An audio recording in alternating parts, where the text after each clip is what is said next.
Hey,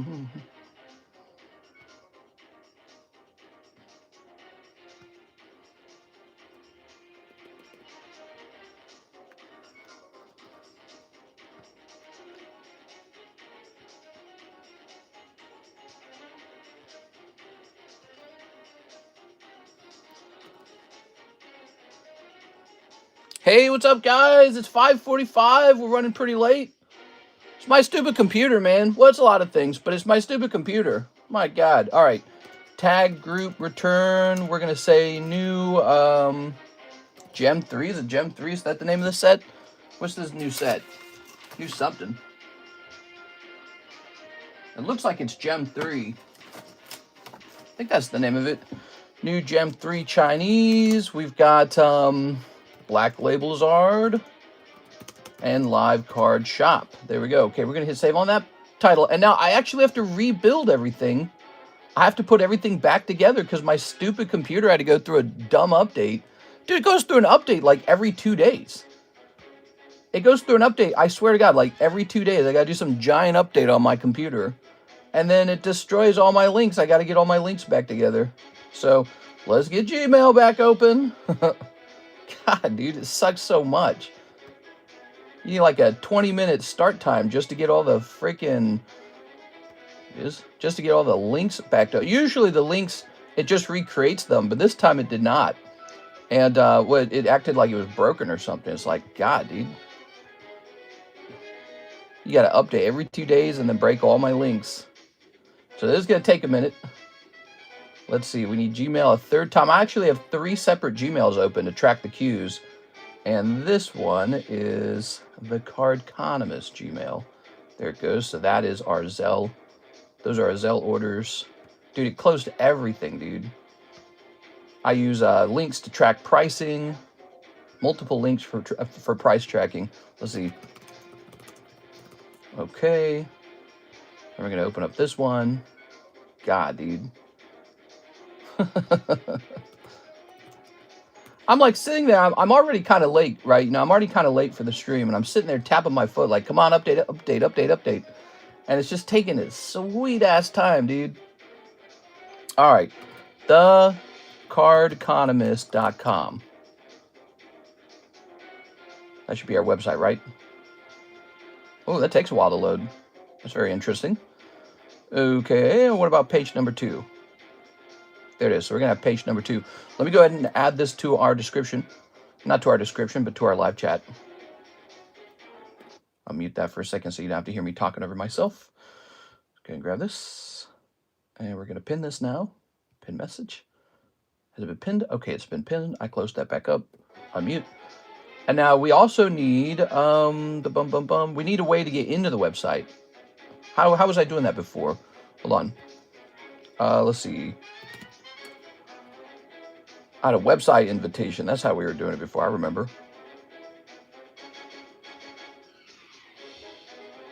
Let's see. Maybe website invitation. Here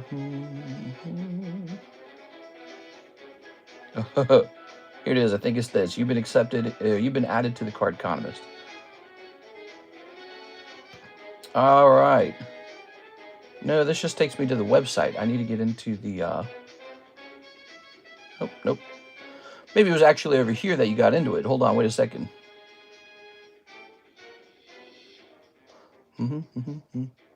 Ah, here it is. What did I even click? I don't even know what I just clicked. So we're going to go over here to orders. All right, good. We're into orders. So that's back up. So we are logged into the website now as the user. So that's done. And now we need, what else do we need? eBay. So eBay's got to be pulled up. Okay, so we got eBay ready to go. We got some items to ship with eBay. And then, so what are we missing now? I'm trying to think. Any other things? Well, we'll figure it out as we go. So let me turn the iPad on next. Sorry, guys. Sorry for showing up so late. Again, I wasn't as late as I would have been if the computer didn't have to go through some stupid update. Dude, I get so tired of the updates. Let's see what you guys are saying. Hey, what's up, Brandon? Brandon's excited. His Charizard came in. I think we agreed to 3,400 with the Charizard. All right, let's go ahead and pop out chat. Okay, chat is open. Perfect. So that's running. We got our music running. We need to share the link to the YouTube channel. Let's see if Mr. Alex already did this. He might have already done it. Okay, he has not, so I will do it. At here, we're going live for Wednesday day, late Wednesday stream, but I hope to get through the tag submission at least so that we don't have to do that in the nighttime stream, and we can just kind of show the cards off and price them in the nighttime stream. So that's the goal. We want to get that done. All right, so that's been pinged. And then let's jump back over here. Let's take a look. What kind of orders do we have? This is junk, junk, junk, junk. Ivan sent you a message on TikTok. Your latest sales report is here. Your shipment was delivered. Your statement is ready. All right, let me delete all that crap. You got a refund from eBay. Oh my God, right. The one piece OP13 got refunded, guys. OP13 English, no good. So our price on, so let's see who's actually got it. Okay, looks like we're going to be all right. We're just going to buy it from a different place. So we're going to go ahead and stock this anyways. So let's begin the stream out by spending some money. Who doesn't like to spend money? I love spending money. Okay.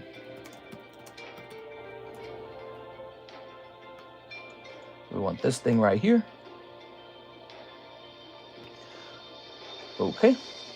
We'll jump over here.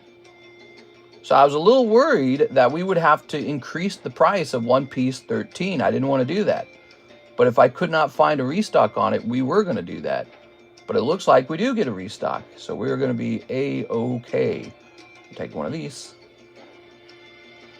And now let's go ahead and check out.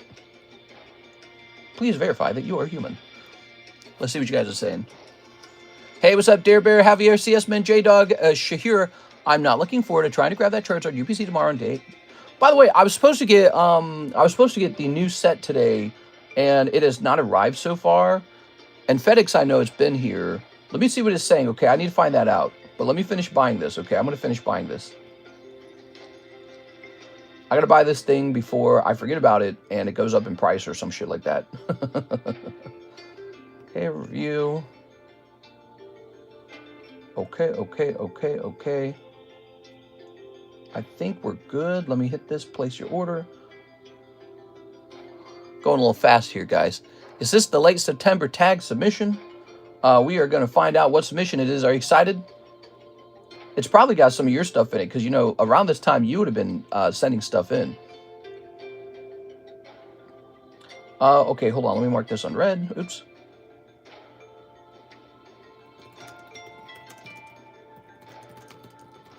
Okay, there we go. That answered that question. And now we're going to pop this up here. There's my cell phone. And so check this out. This is from our friend, Mr. Brandon Wong. It's a Black Label Charizard VMAX. We may host a mega break on this in the future. That is undetermined so far. Really, when this card came out, there were just some massive number of them were printed.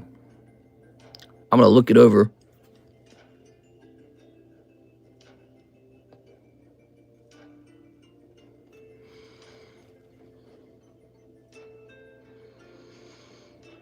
You know, it's funny that they would call this Black Label. I've long suspected that their Black Label is not that good. But if we zoom way, way in, here on this corner, isn't that a white dot? That's a white dot on that corner. Right? That's not perfect. And then that has a lip. And that one has a lip as well. I know it's hard to see it, but there is a lip on that one. So this is not surprising to me. Let me explain. I have shopped Black Labels before on eBay, and when I actually look very carefully at the card, it often does have a flaw on it. And so, you know, they treat Black Label like it's this perfect thing. And it's not. It's just the truth. It's just a pretty good card. So, puts everything into perspective, doesn't it, guys? So, you know, we've got these pristine tag cards. You guys heard about that? The pristine grade from Tag? And the crazy part is, I actually think the pristine grade is probably going to end up being more reliable than actual black labels. Now, despite the fact that this card is probably not a literally perfect card, it is, without any doubt, near impossible to get these black labels. It's just so hard to get Beckett to hand one out to you. So this card will remain pretty expensive.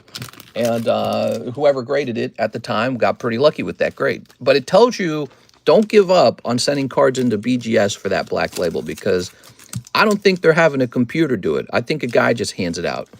I don't think a computer does it. So there we have our beautiful black label Charizard. And yes, I do think he is worth the price. So we're going to hand out to Mr. Brandon now. You know, Brandon, you can do anything you want now, Brandon.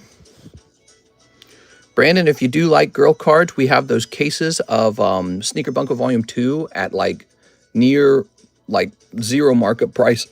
Excuse me, I think it's like $12.50 per case. But no rush to spend any of this. You can think long and hard about how you'd like to use this money. We have 4 gold pamps. So that's how many of the gold pamps we have left. We are. Yo, Walton to stream to see a black label Charizard. We got a little Charizard, guys. Remember this guy? Remember how nuts people went for this? And then it ended up being like there were too many of them? That was a crazy time, wasn't it?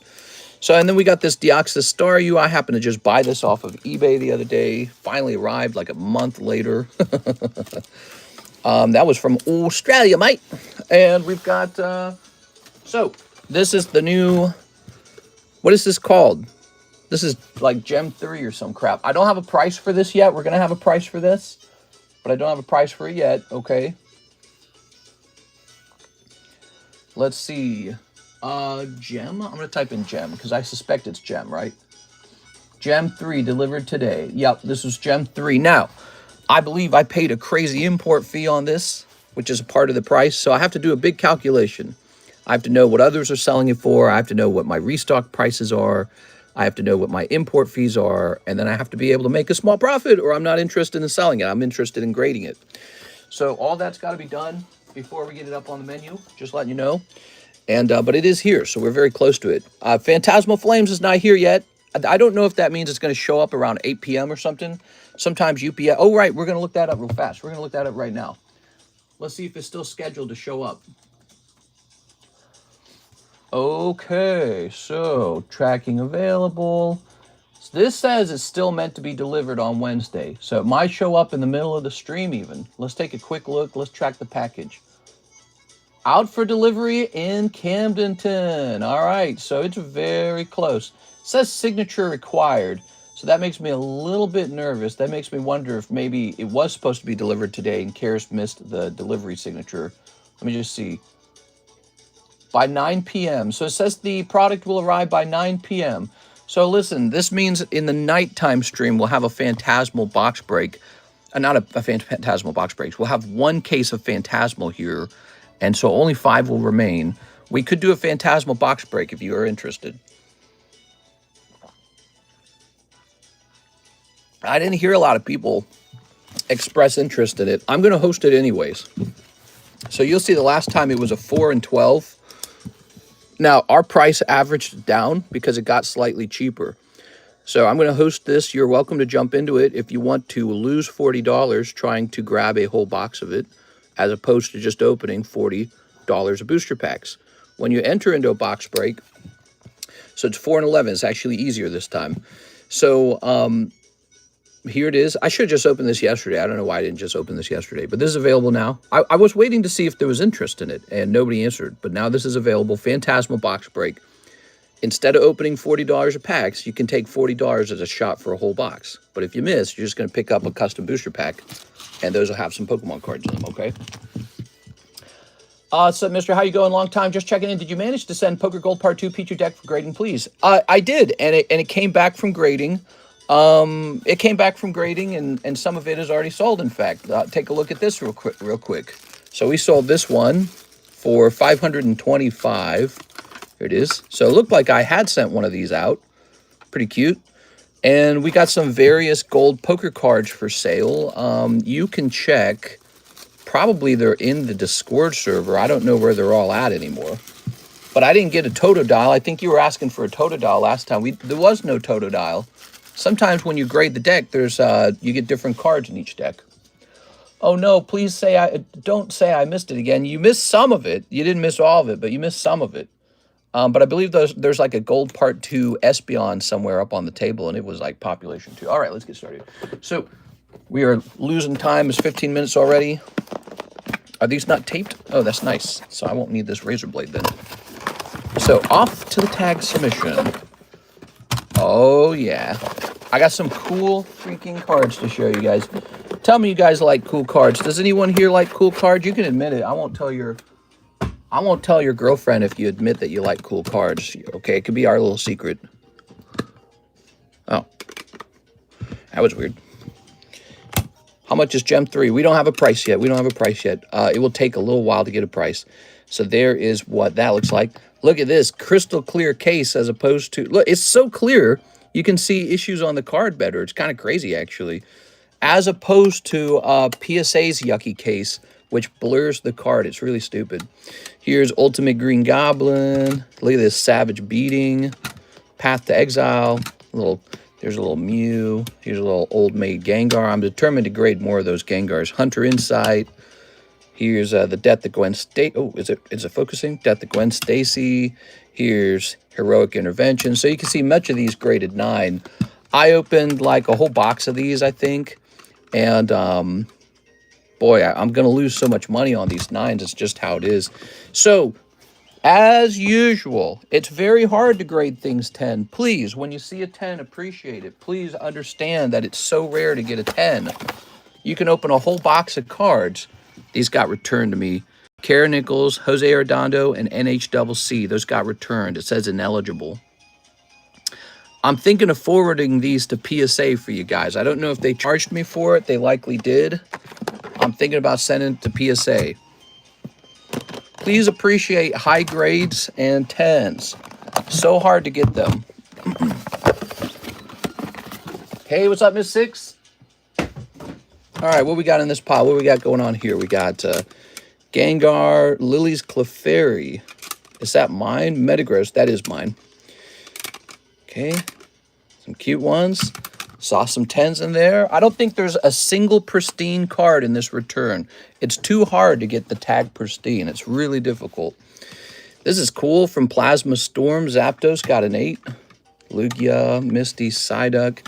This is a cross grade. Actually, let's go look at our cross grade channel real fast. This was like a 9.5, I think, and it cross graded into a 10. How nice. That's the thing about companies that don't do 9.5s. They're forced to either hand out a 9 or hand out a 10. And so if they decide, all right, it passes as a 10, that's a massive upgrade to go from 9.5 to 10. All right, let's see if we can find this. Where was this? How far back was this card? Dang, dude, we've graded a lot of cards, man. We should start deleting old cards. Oh, that muck. The muck on the table, that's a 10? That was a regrade from a tag 9.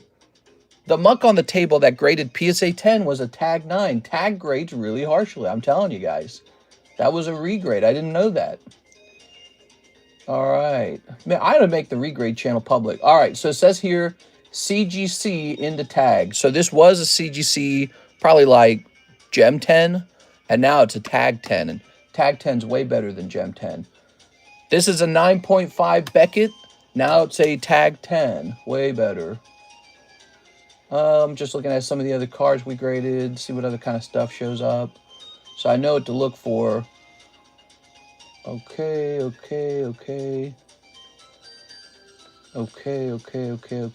I'm just looking because I want to have a memory of what exactly is getting regraded. So these are both upgrades in 10, successful upgrades. 9.5 and CGC Gem Mint. Much better to have a tag Gem Mint than a CGC Gem Mint because the CGC Gem Mint is stinky. People don't want it. Okay. They've ruined the value of their Gem Mint. CGC did, you know. I could make a whole video on that. Traumatize. Ultimate Spider-Man 10. So, as hard as it is to get a 10 with these magic cards, one of them did get a 10. Look at that. So this is Mythic Rare Ultimate Spider-Man, and on the back, Miles Morales. So I gotta make some money on this one because they're just hard to grade. That's just it. Here's Arachnogenesis. That looks cool as hell, man. So that's neat. Here's Secret Identity. I graded this even though it was one of these. I didn't know what to think of it. And here's another Miles Morales, but this one did not grade 10. Tag rejected my Wise Hollow Waifu. That's right, it rejected it. I don't know why. I don't even know why I graded this one. I guess it's because it's got the girl Spider-Man on it. So those are some nice 10s. We're going to forward that to PSA. Is that okay with you? Here's Shining Magikarp. Here's Radiant Steelix. Here's ISQ9. See, that sucks. ISQ9. Look at that. Sweet mama. Holy heaven. Here's Galarian Moltres. Sounds good, mister. All right. Next box. Next box. Let's set this. Where can I set these? I want to price these up and get some of those sold. TCC Live Card Shop. We got lots of slabs. We get way more slabs than other channels. I'm sure of it. We got lots of slabs. We got lots of cool grades. Lots of breaks. We, of course, have booster packs, too. But we really specialize in these other things. All right, I'm pretty sure this is not mine. That's not mine. So this is coming back from that one guy. He's from another country. Hold on. He's in my Instagram. So now we can start looking into whose submission this was. This one. This is the return called Late September Tag Submission. You ready? So now we can officially declare which submission this was. This is going to say September 9/28/25. Okay.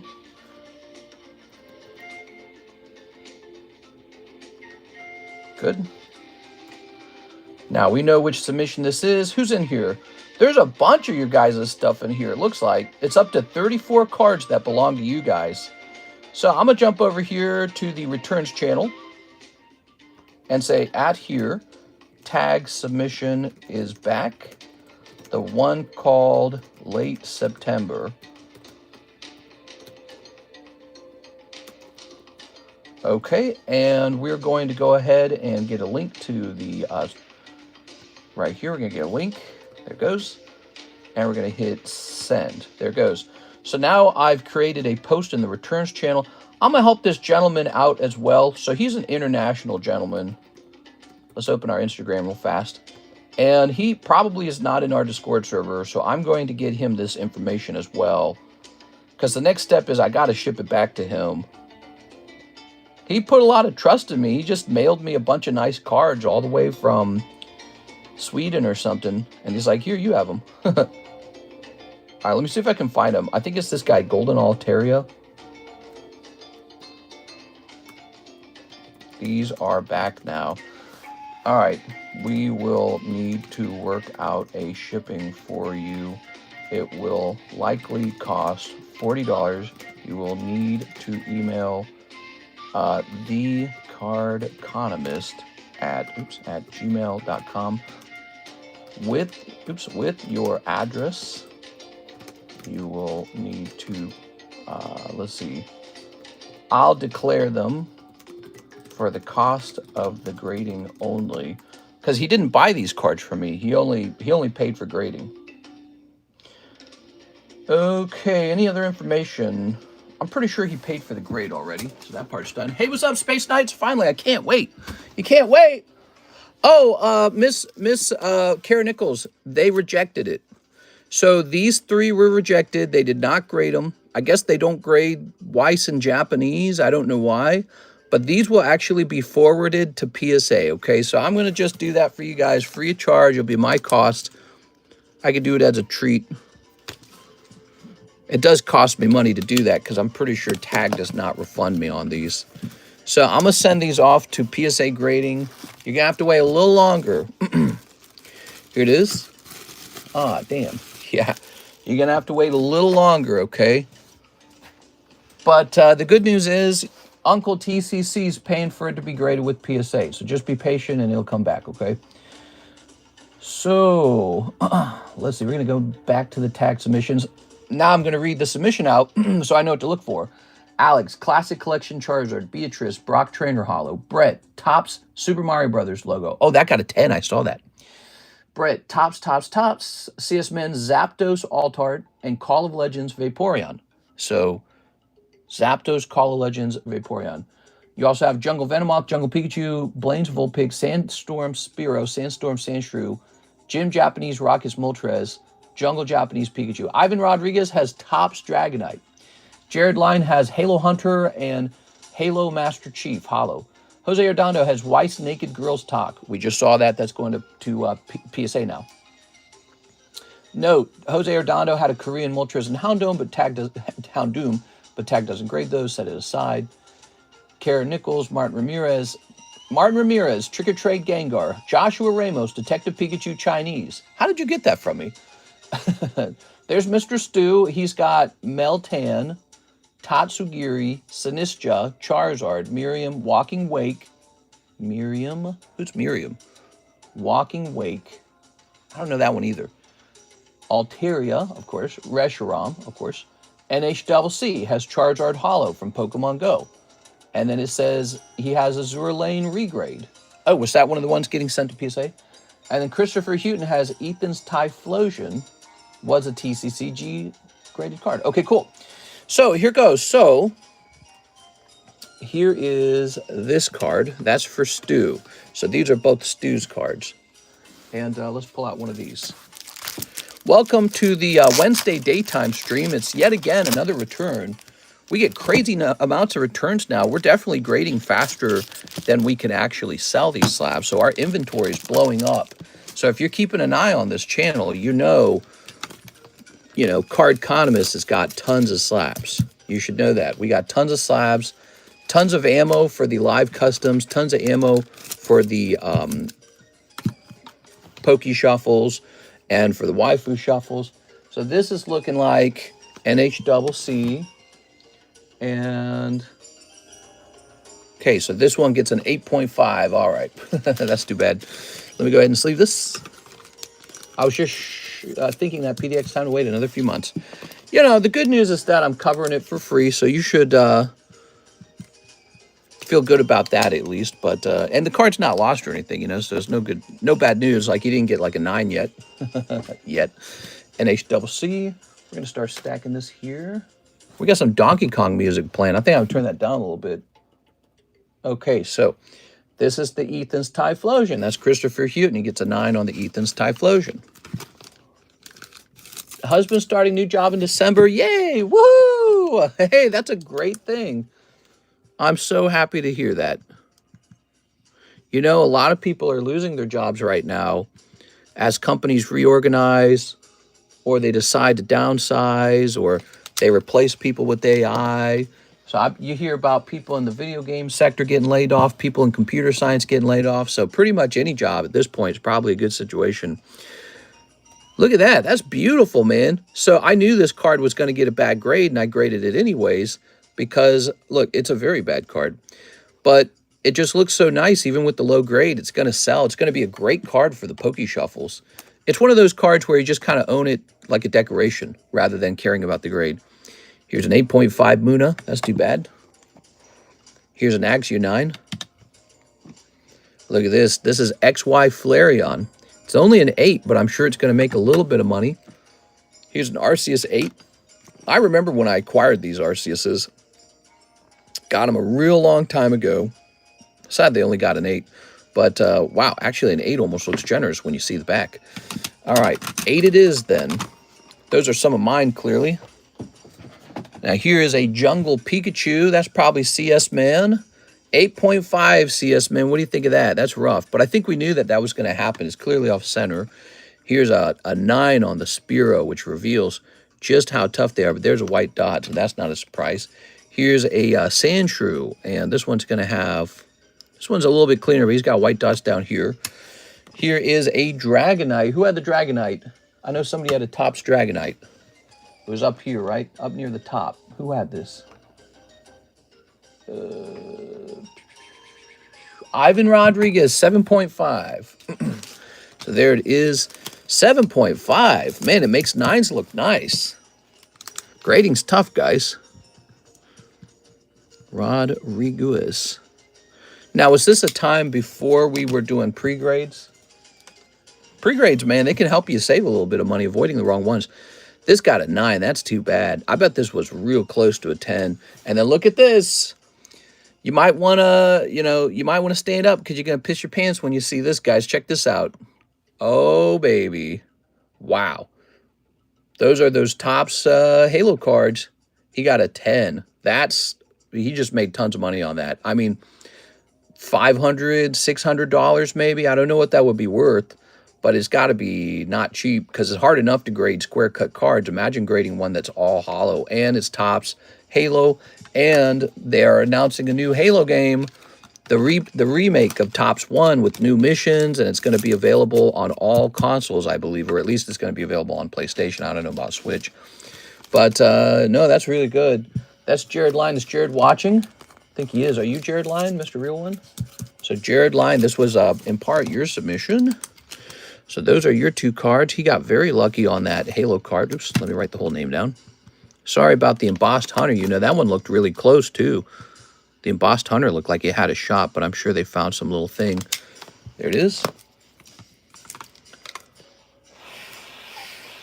What are you going to do with all the 8s and lower grades? I don't know. Make them for sale. The same thing I always do with them. So this is going to be our beautiful, probably our Trick or Trade. Martin Ramirez, Trick or Trade Gengar did get a 9. Which once again shows you how tough it is to actually get 10s on this Gengar. Somebody pulled a $200 Trick or Trade Gengar out of the box. They don't understand that the cost of getting a 10 on the Gengar isn't just the cost of opening the packs. It's the cost of opening whole boxes of packs just to pull like one Gengar that maybe looks like it's going to get a 10. Just to send it in, spend all the money on grading, and it turns into a 9. So there's a reason why the price can be so hard on a simple holo card. But that's the Halloween Gengar. If you have a 10 of the Halloween Gengar, don't sell it. Don't undervalue it, because that's what people will do. They'll undervalue it by mistake. Here is, wow, that's a couple $100. That's going to be the 2023 Detective Pikachu promo. I still have more of those to grade. I was giving some of these out. Like, they were pullable, I think, in like the raw shuffles or something like that back in the day. And he blew up in price over time. Now, this is the Chinese version of it, and this was Joshua Ramos. He had 1 card in the submission and it got a 10. Congratulations, Joshua Ramos. Okay, so we've had Mr. Stu over here, just 2 of his cards, but I believe this is also going to be one of his. So this is the Meltan. Okay, got a 9. Tatsugiri, 9. Sinistra, that's a 9. Man. Charizard, that's a 9. Walking Wake, that's a 7. I'm telling you, when you see a 10, guys, appreciate the 10s. So difficult. We make it look easy because we put so many 10s up on the table, right? We make it look like they're cheap and easy, but they're so not cheap and easy. It's the exact opposite. Imagine how many packs he had to open to get one of these. And it came back 9. Now he has to do it all over again to try again. I got 4 of those Gengars. Need to grade. Can we pre-order a whole Phantasmal ETB? We will not have the ETB. We will only have booster boxes. I don't like ETBs. I think they're terribly overpriced. So I always avoid ETBs when I can. If I can't, I'll buy them because I have to. I don't like ETBs at all. They don't store well either. Okay, so far all this is for our friend Stu Huth. That's a shorthand for his last name. Let me write his name down. Stu Huth. Stu Huth. I know this is slow, guys, but we got to do this right. We don't want any mistakes. We'll make this easy for Miss Alexis. Stu Huth. Stu Huth. I want to thank Mr. Stu for letting me grade his cards. I thought it was pretty cool. He's from another country, and he mailed the cards in so that I could forward them to Tag Grading because he wanted to try that company. And we can do that for you guys too. The return shipment will not include the cost of the cards, just the cost of the grading. Look at all that. So this is almost ready to be sent off to the shelf now. Set that there. So that's the end of that box. Let me fold this box up. We got some CS Man cards there too. You know, when I saw the grades, I was thinking immediately, I was like, dang, dude, I didn't do very good. And then I said, wait a second, these aren't my cards. But, you know, increasingly to get these submissions out on time to tag, I'm just sending in anything these days. It's hard for me to keep up with the... There's like a quota of 500. I think I only got 400 done for October. Okay, so these are mine. Some Snorlaxes. Damn. I love Deoxys. He's such a cool Pokemon. I love how he's like Mewtwo. He's like in that same category. Here's the Dene. Of course, this gets 8.5. What the hell? Here's a little Togepi. Here's a little Pikachu. Okay, so those are some old-made Pokemons. Part 2. Setting these down here into my overflow box. There's a little Coughing. He's fun. I think he's only like 40 bucks or something. Here's a little Darmanitan. I'm pretty sure that's mine. Okay, got a 9. Pokemon Go Dragonite. That looks like it's mine. Let me make sure, though, right? Nobody else had... all right. I don't think it's anyone else's. This Mewtwo's probably mine. I would grade Mewtwo. Here's a little cheap Mewtwo. Here's a little Bulbasaur. Here's a little Charmander. So I guess I graded these in case I ran out of old maids. Because I sent in the first wave of old maids, and I said, I bet those will all get bought. And then I'll send in a second wave and have some in inventory. Okay, so old maids look very nice in the tag slabs. There's no doubt about that. Can I get this in here? All right, there we go. One last box, it looks like. So this must contain the rest of your guys' cards. Oh, yeah. I'm seeing a really good card on the top. I got to show it to you guys. This would be worth a couple $100 as well. Look. Super Mario Bros. I think I remember the day that we opened this. And he asked me to send a couple off to... tag grading, and I wasn't really sure how they would grade it or if they would even know what they're grading, but it doesn't matter now. You got a 10 on this. Super Mario Brothers 10. So I think Brett paid like $250 on the box of Mario cards, and this one card will probably pay off almost that entire box. Pretty remarkable. Here is a Zelda 5, oof, a Zelda 8, a Zelda 8, a Zelda 9, and so that kind of shows you more likely how it's meant to go. That's why the 10s are so valuable, because they don't grade 10 very often. So there's 8, 8, 8, 5, 10. So that is for our good friend, Mr. Brett Love. I don't know if he's watching right now. I kind of want to send him a picture. I don't know if he's watching, but I kind of want to send him a picture. My phone here. He's going to find this pretty fun. I mean, this is kind of the joy of collecting right here, right? Okay, take a picture here. There we go. All right. Yeah, it's pretty shocking whenever you get a 10 on these because it's so rare to get a 10. So it must have been just right. I don't know. Oh, he's right here. Oh, I sent you a picture. I wasn't sure if you're here. So there you have it. Unfortunately, the Zeldas did not get even a 9. So, and again, that's normal. The Topps Marios are so hard to grade. And yet, just one of them grading 10, it can be worth like 200, 250 instantly. We are. Okay, so that's a real nice one.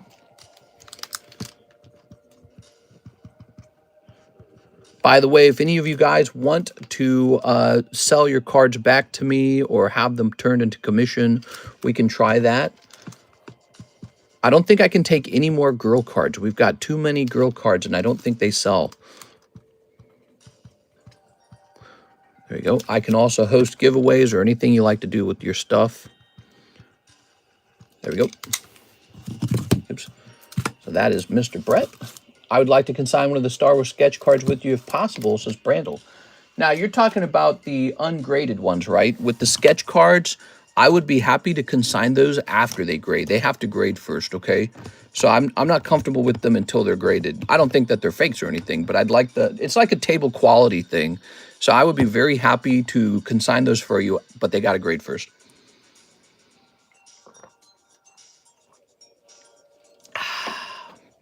Now, what do we got here? So this is for CS Men, right? Who was this? Zapdos 151 alt art. Look at that. That's tough, but you can kind of see it. It's kind of thin on that corner. Oh, there you go. White dot right up there. Okay. Okay, there you go. Call of Legends, Vaporeon. That's an 8.5. White dot right there. Now, hold your breath. You got a good one, okay, CS Man? I already knew about this because I looked up the grades beforehand. Look at this one. Ho ho! That is a vintage Jungle Tag 10. That's nice. That'll be worth a couple $100. Actually, I don't know what it's worth these days. It might be worth like $500. I don't know. I haven't looked it up in a long time. You know, some of those vintage cards are really going up a lot. There's that. So you got lucky on that, man. That is hard to do, especially because it feels like tag grades so harshly too. You know, tags are very harsh grader, guys. Here's Vulpix getting a 9. And here is Pikachu getting a 9. So let's go over this. What are we missing? Rockets Moltres. We're missing a Rockets Moltres. Can we find it? Did you have a Miriam as well? Zapdos, Call of Legends, Venomoth, Pikachu, Blaine's Vulpix, Spearow, Sandshrew. You are only missing the Rockets Moltres, which is right here, pulling a 9. Pretty rough, huh? Pretty rough. There it is. All right, let me sleeve these up for you, okay? That is all of Mr. CS Min's cards in the order. Y'all need to start pre-grading before you send off cards. I think this was before he knew about pre-grading yet. And if you ever want to pre-grade a whole group of cards, we can lower the cost if we're doing a whole group of them. Also, if you can allow me to do them when the stream's slow. So we can start to adjust the cost, kind of like price surging, I guess. You know, if you want a whole bunch of cards priced right in the middle of a busy stream, that's very hard to actually pull off. We are. That Moltres has damage, says CS Min. Oh, okay. So we already knew about that. Is that right? Sounds like something we already knew about. Thanks for being here, by the way, guys. Smash that like button for me, if you will. So we have tons of slabs. There's no doubt about it. TCC Grading has tons of slabs. I've got a whole nother box of fresh tag slabs to price. I've still got old BGS slabs to price that never got priced. I got this huge box that needs to be rotated, but I don't even have time to rotate it. It's very bad. So these are all sleeved. I like that your name's short. That's going to make this a little easier. Okay. CS Man. CS Man. CS Man. You got pretty lucky with that Venomoth, man. That Venomoth. Never sell it, in my opinion, because it's more fun when you know you were the one who pulled it. But people do. They sell cards that they originally pulled. That's how I got many of the cards I own. Somebody else sold it. It is. I like to hold on to ones that I pulled personally.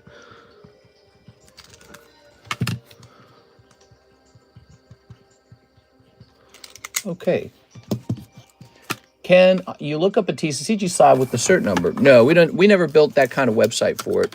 We were going to, but it just never really happened, I guess.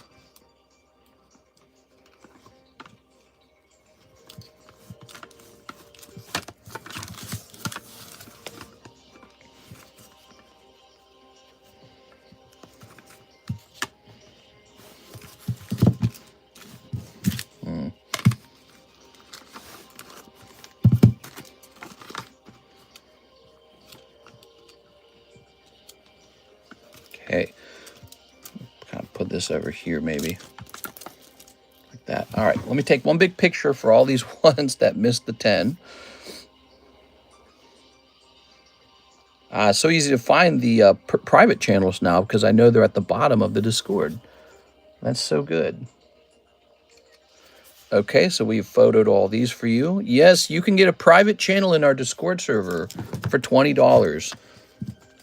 And when you get a slab, I have to picture it for you. That lasts for 1 year, and then you have to renew it. So $20 for a whole year. What is that? A little less than $2 per month. Here's Venomoth. For anyone who's a heavy buyer or you're international or something like that, that could be very useful for you. Okay, there's that. So what cards are left? We've got a Miriam here. Somebody did send in a Miriam, and I was like, what the heck's a Miriam? Oh, it's Mr. Stu. So this is Stu's Miriam.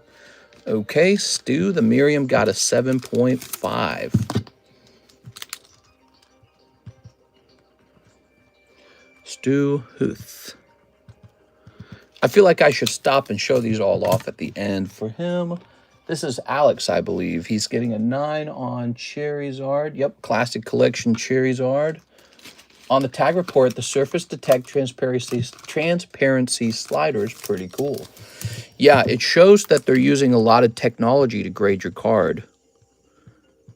And it's unknown if the other companies do that, but they probably do. Beatrice Moniz. Oh, Beatrice. Brock 9. I'm sorry, Beatrice. That sucks, man. Pretty close, though. Pretty close.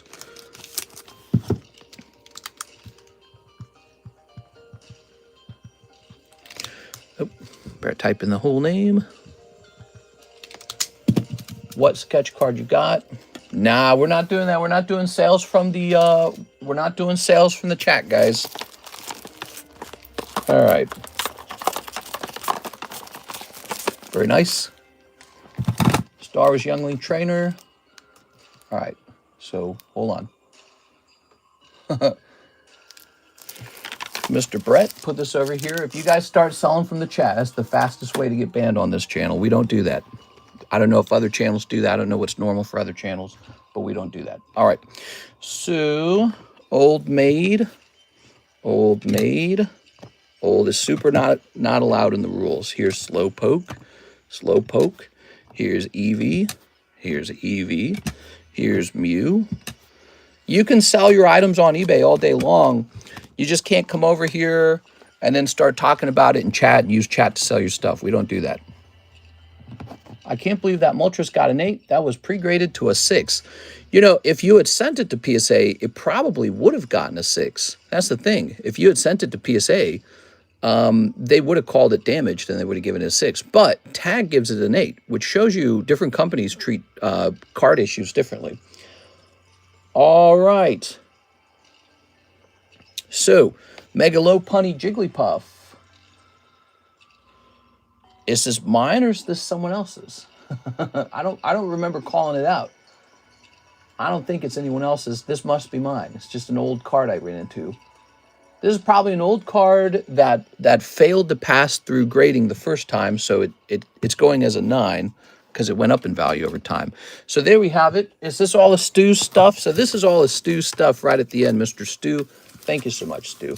So here's Miriam, here's Reshiram, here's Tag Grading, here's Walking Wake, Charizard, Sinistcha, Tatsugiri, and Meltan. All right, very good. Did my Mothman make it into this return, says Instagibbous? Well, it sounds like it's probably in the next one then. Mark Valerian, October submission, Metazoo Mothman. So next submission, you'll have your Mothman. Sound good, huh? Let me move this off the table now, and we're done with the returns, everybody. Woohoo! Oh, man, there's no room for them. Where should I put them? Put them on the second shelf.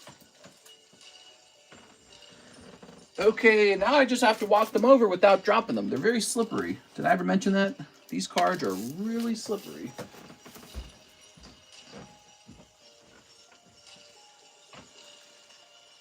There you go. The edges of a tag slab are so smooth, they're more slippery than PSA slabs, which were already pretty slippery. How long did this submission take? What says here, it was pretty much submitted at the beginning of October. Like, they would have received it about a week after I submitted it. I submitted it on 9/28. They would have received it at the beginning of October, and we received it back at the beginning of November. So it took about 30 days. Pretty good. Okay, whew, Jesus. Mr. Ivan Rodriguez, photos on Discord. Mr. Ivan Rodriguez wants to buy some slabs. Give me a second here, Mr. Ivan. Hope you guys are feeling great. Do you have any more of them repacked items? Oh, right, from that one video. How's that video going? I actually felt uncomfortable with that title. Didn't you think that title was a bit strange? So we got a couple sales. The Bulbasaur, the Charmeleon. Bulbasaur, Charmeleon. Packing going out tomorrow. Oh yeah, you were gonna send some cards in.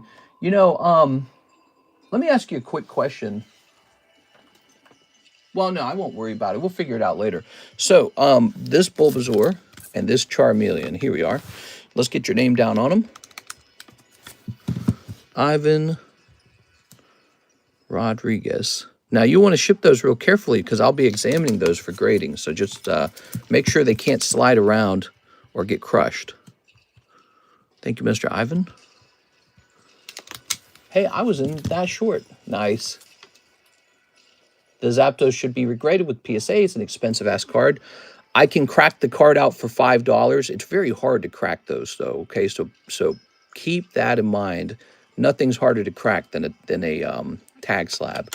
Yeah, you can grade it a second time if you want to risk it. Of course, it's going to be pretty painful if it just grades, if it just grades 9 again. What you should have me do, run a pre-grade on it and see what I think of it. That's what you should do before cracking a card. Here goes Ivan Rodriguez, 2 of those. And then Jimmy Torres. Let's see. Javier. Wait, didn't he spend this already? See, I'm so bad with this. I'm no good with that. I'm looking for the Jimmy Torres card. 99% of sketch cards sell for Ross. The grade doesn't add any value if you could reconsider. I will 100% not want to sell those as raw cards. You will notice over 6 to 7 years, I do not sell raw cards on this table. We sell slabs.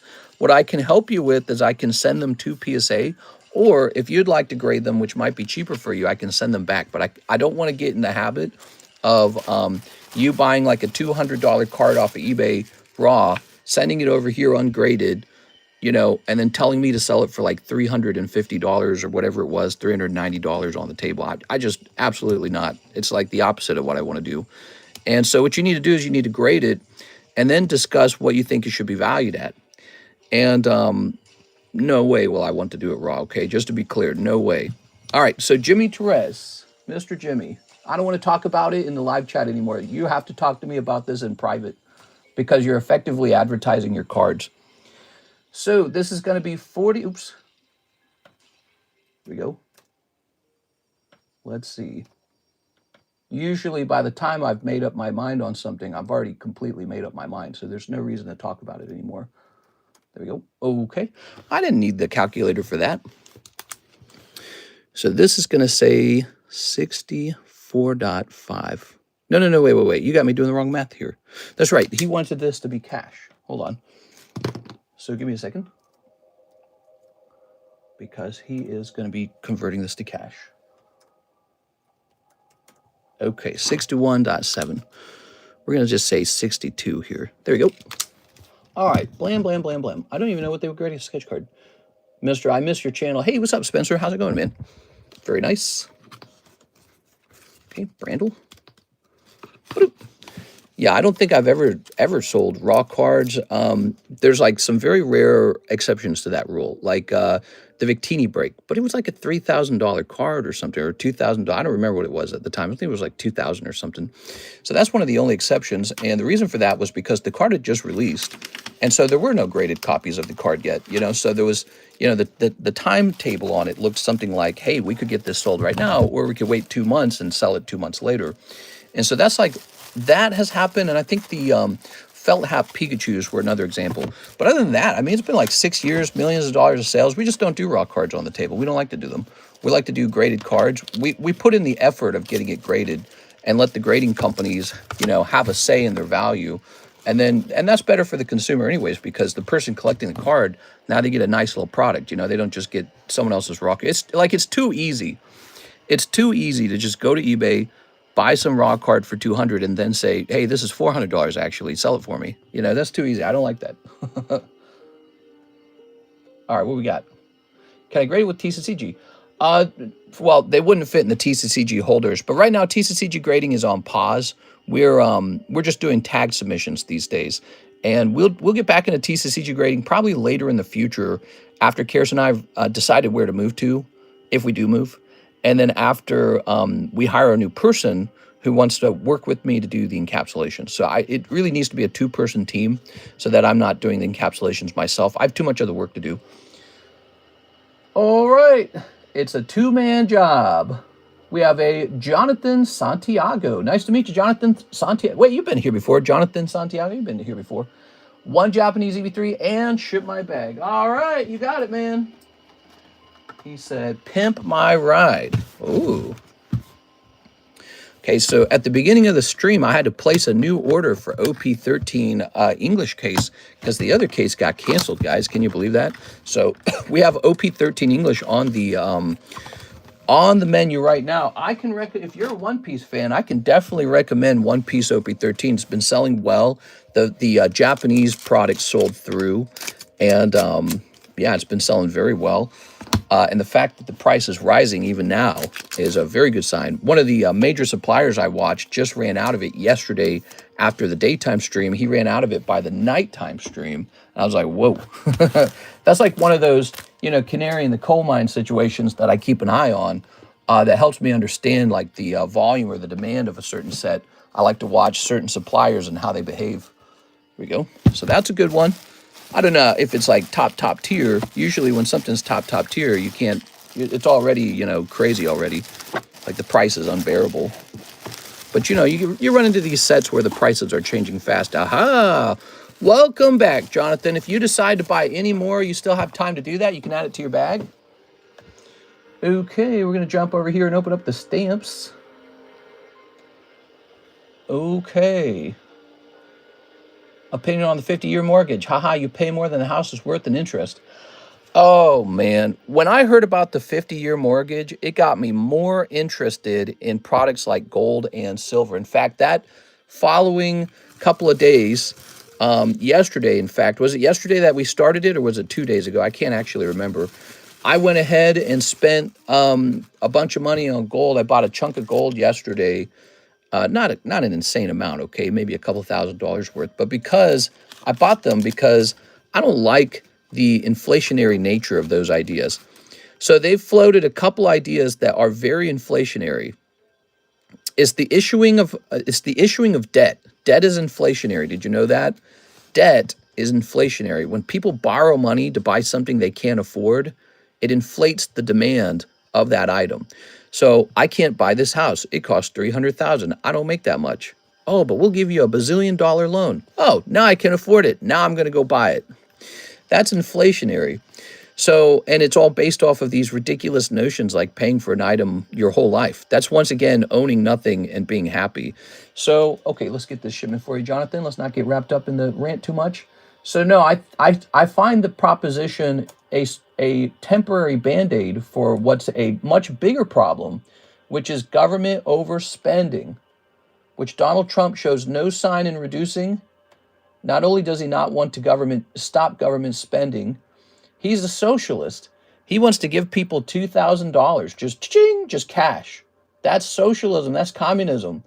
So he's an inflationary president. And so the cost of goods are going to rise if he gets what he's talking about. And so 50-year mortgages, 15-year car loans, $2,000 checks to everybody. This is just free money. It doesn't solve the deeper problem, government overspending. That's the deeper problem. No more government spending, no more free stuff. And the other problem, everyone must go work, and you must work more hours, not less. Not like, oh, let's go to the 30-hour work week. No, you need a 45-hour work week. We're poor. It doesn't look like it because we keep borrowing, but we're actually poor. The solution to being poor is to work more, not less. The solution to being poor is to produce more goods, not borrow more money. That's what got you in trouble, was borrowing money. You're in trouble now because you borrowed money. So we're in a lot of doo-doo. And people buy gold when they believe even safe money harbors like bonds will not work. Bonds and treasuries, which hand out a low 4% interest rate, when they're scared even those aren't a safe haven for money because of hyperinflation, people start buying gold. So gold jumped 50% this year. Not bad. And to me, that didn't, I was like, all right, gold's catching up to all these other assets that are overpriced anyways. But, you know, then Trump comes out. They can't figure out a budget for the government without fighting for Democrats tooth and nail for more free stuff.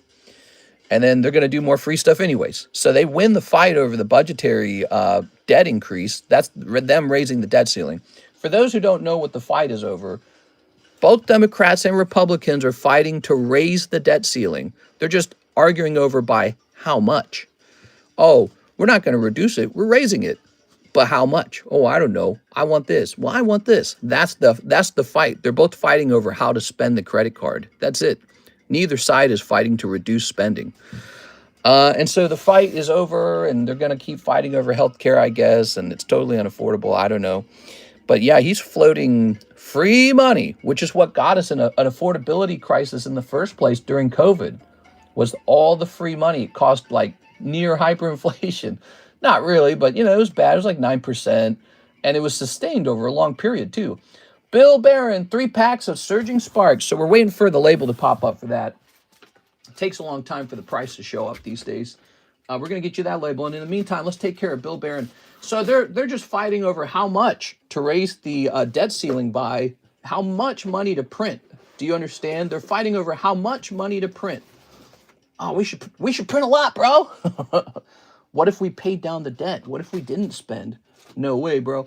And it's not even their fault to a certain degree. Can you imagine either a Republican or a Democrat coming forward and saying, we're taking away your free stuff, we're going to raise taxes, and we're going to take away your free stuff? Could you imagine either politician saying that? Okay, Mr. Bill Barron, here you go. Oh, it's nice to see these selling. Let's get it. You can't win an election off of that message anymore. It's impossible. So I believe the American people have a financial mental illness going on. They've got a disease. They're addicted to free money. And they believe that the government can just print it out of nowhere, that you can just take 99% of the billionaires' wealth away, that there's some special trick where you can just move money around and that now everyone's got free money. There is no trick. You can only tax the billionaires a certain amount before they leave. You can only print so much money before you debase the currency so badly that you have out of control inflation and your wages don't keep up with that inflation. Then you have a crisis. You have a monetary crisis. And what do people do when there's a monetary crisis? They elect someone on the far left who's going to be a communist, or they elect someone on the far right who's going to be whatever he's going to be, I guess like a fascist or something. And then there's going to be war, or there's going to be some terrible thing. I don't know what they're going to do. But so that's it. People get destabilized because they can't live a normal life. And then they start demanding change. And things get ugly really fast. And nothing Trump has said has made me feel confident he's going to fix it. He wants like tariff, tariff, tariff. And I thought that's probably not good. But it could be good if it causes all countries to get rid of their tariffs. That would be good. So everyone just, you know, relaxes on tariffs because they say, oh, yeah, wait a second. Why are we tariffing America so much? We should all just get along. That's not really happening. He's just bragging about how good tariffs are, and he's going to keep it going, and we're going to be in a trade war. And then he's like, yeah, and then I'll give you guys money to keep the tariffs going. So keep voting for it. What?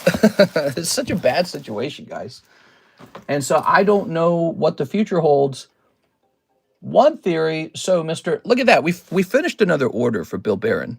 And this guy's label is still not calculated by our software. That software is so junky, dude. They got to fix that, dude. Yeah, I'm gonna set this one to the side. Don't worry, we'll get your label. I'm getting better at remembering to check that label. All right, that's my subject that I'm talking about. Let's see, I walked 15 miles. I got a penny from 1803, the size of a $50. That's why precious metals go up. Well, precious metals don't normally go up. They actually are pretty bad. Like, people, they buy gold when they expect a very bad outcome in the economy. And that's it. So gold is sort of like a doomsday device. It's sort of like a doomsday bunker. There you go. Gold's a doomsday bunker. And people buy doomsday bunkers. And plus, I think there's like, you know, Gen Z just buys whatever they think the next meme stock is. And Bitcoin's already so overpriced and everything's so overpriced. And so I think to a small degree, people are going, maybe gold's underpriced, you know, who knows? But it's already jumped 50% this year. So a lot of guys who are already holding gold might be deleveraging their position on gold, and then they might be running off and buying Bitcoin, or they might be buying Pokemon, or they might be buying, maybe they're buying stocks, maybe they're buying real estate. Who knows what they're doing? You know, that's the big question, is what to do with your money next if you're a smart guy with money. But it's really hard to say, you know, it's really hard to say. It's based off of what you think happens next in the world. One of the potential outcomes in the world, the AI takes over, we get AI robots doing work, productivity shoots through the roof, cost of goods come crashing down. It's actually a major anti-inflationary period, and all this government overspending didn't matter. So if AI is that good, it's potentially that gold's way overpriced right now at 50% increase. So that's possible. And people are saying, oh, well, it's an AI bubble. Maybe it's not a bubble. Maybe all the best things happen. Like maybe AI gets super sentient and smart, whatever, and our level of robot skill goes way up as a technology. Everything's getting automated. Whole factories are fully automated. And, you know, we just reach like this new golden era of AI. And this all of a sudden, like, dollars don't have meaning in the same way anymore, you know, so that's possible too. But assuming that doesn't happen fast enough, yeah, I would say that, you know, I don't like hearing all the socialism, all the communism coming from the Democrats, but then also coming from the Republicans too. It's like, does anyone not believe in just giving stuff out for free? Does anyone believe that everyone should have to go to work and be productive? Like, we're just not there. We're not in the utopia we'd like to be, but it could be like 100 years from now. That's a long time. You know, we'll all be dead by then. We still have a lot of work to do. The AI is not invented to that level. The robots aren't doing our jobs for us yet. There's still a lot to do, and it could take like 30 years. That's like a whole, you know, work lifetime. I'm 36 now. That means I'll be like almost 70 by then. So we're not ready to go crashing down. We split apart because we got no money left, man. But that's how it looks like to me. It looks like we're in a dangerous situation financially. I don't like it.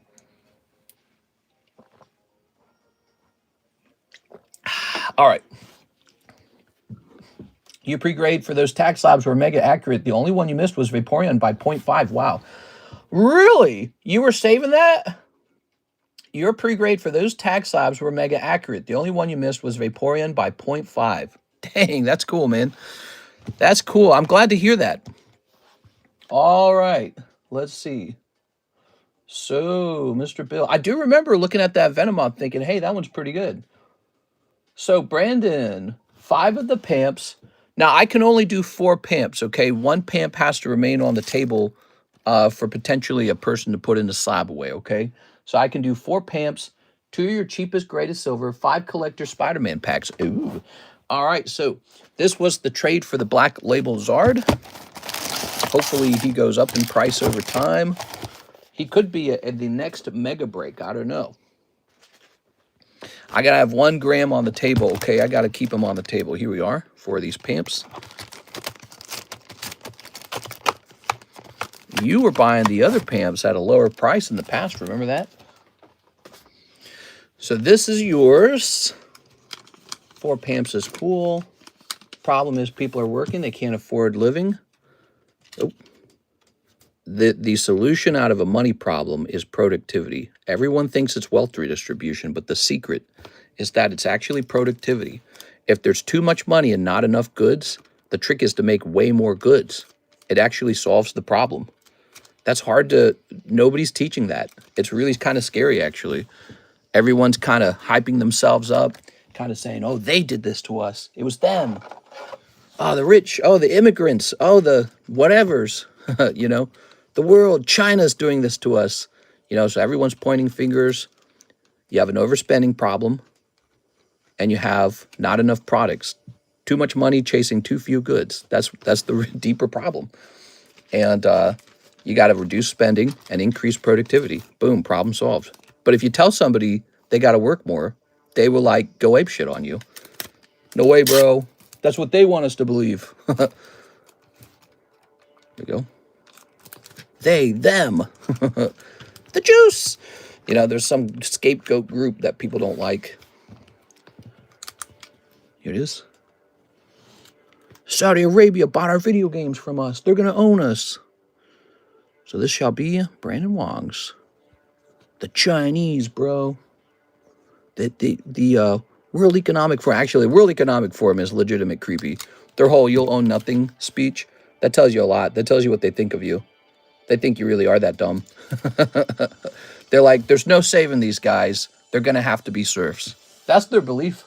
That's the belief. They believe you have to be serfs because you're too stupid. Isn't that wild? It's wild, and it's scary because I'm sure they reasoned about it a lot. You know, all they have to do all day long is reason.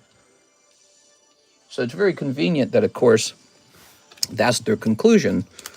That's convenient for them. 640. Okay, there you have it. So you've converted your Charizard into a nice little chunk of metal. Beautiful. Oh, Mr. J-Dog suggested cutting the pamps. Oh, no, don't cut them. They're way more fun when they're connected. It feels like you got a nice 4-gram bar. Yeah, I'd say keep them. Keep them in one holder. It's sexier. Here we are. Let me put one more sleeve around this. Where are they? I quit my job in May and work probably more than 12 hours a day for myself, but I don't mind because for my business. What do immigrants have to do with what? Well, people are always trying to find someone to blame their issues on, and you know, it's always easier to blame someone. It's a dangerous road to go down because once you go down that road, your mind changes. Your mind changes. You gotta be careful about that. 2 of your cheapest grade is silver. So that would be in here.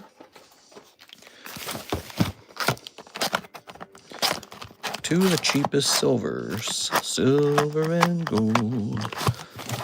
Silver and gold. Scooby-doo-boo-doo-boo-doo-boo-doo-boo.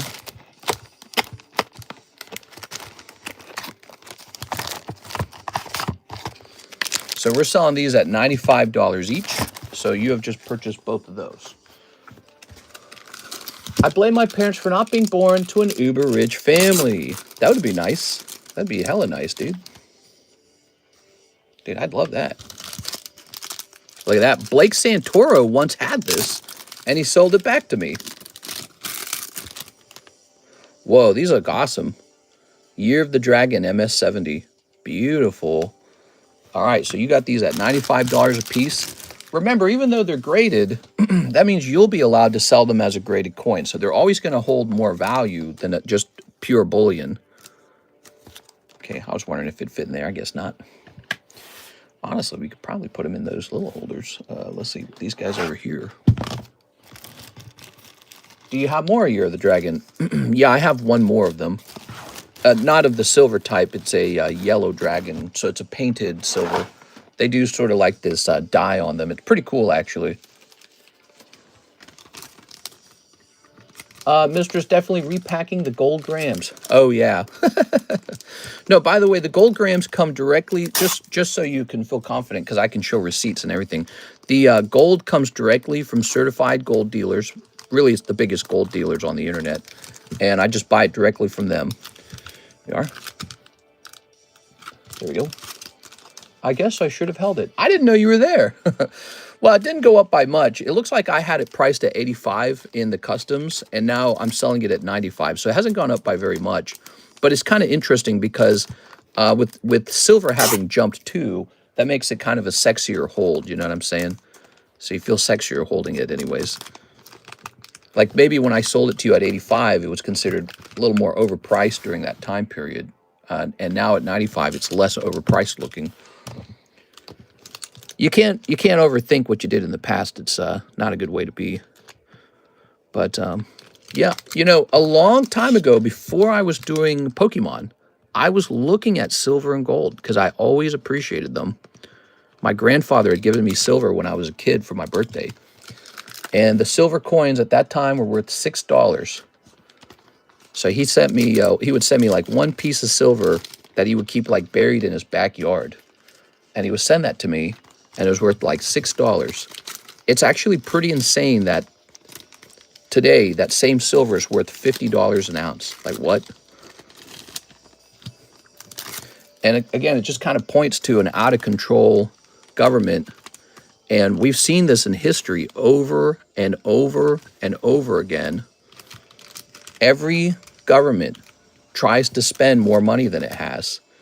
And to be honest, a government just represents its people. So you and I vote for the government to do that. Oh, we don't have that money? Oh, well, I want it. I don't care. So humans have a spending problem, and government collapse is imminent. It basically always happens. It's a reflection of something about human nature. Here we are. It also has me rethinking democracy. I don't really believe in democracy. Neither did the founding fathers, by the way. They did not believe in democracy.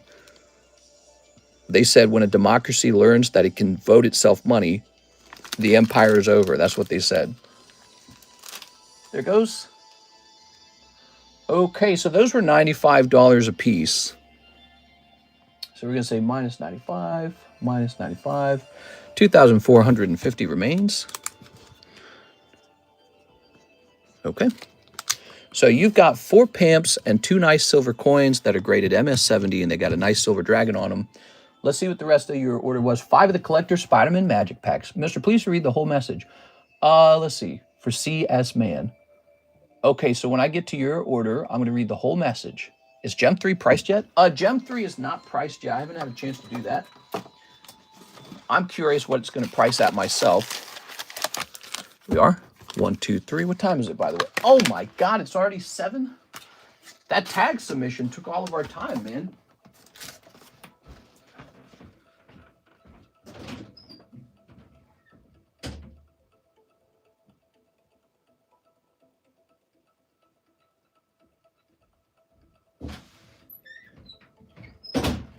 All right, here we are. How many on the mega sub list? How many on the mega sub list? The mega sub list. Oh, by the way, Brandon, did you see the Bitcoins I have for sale? The mega sub list just got restarted, so it's at the beginning. So I have these are PF70s, which is also like a perfect grade for these. These are first release at 540. And this one is just a non-first release at 475. So these are some options as well. Just wanted to make sure you knew about those. Some people don't know about those. The completer coin is $340. We just sold one of those. All right.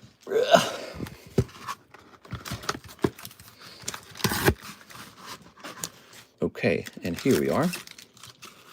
Very nice. That's no moon. Yeah, that's the Death Star 2 from the last movie. All right. And by the way, when you guys, if you guys pull a big hit card or if you guys pull a big slab out of a break, you can always ask to trade for gold and silver. So you can say, hey, take that thing I pulled and trade me gold and silver for it. People don't understand that rich people work a lot harder than your average Joes. This is why I don't get jealous when people have more money than me. Some rich people are very lucky and they just inherit ridiculous amounts of money, you know. That's that whole top 1% of the top 1% argument. So people are always trying to find like a justified way to get into wealth redistribution, to say, oh, well, the solution to our problems is to attack the people at the very tippy top. They're like, okay, see this guy, Jeff Bezos? If we could just sacrifice him and take all of his money, you know?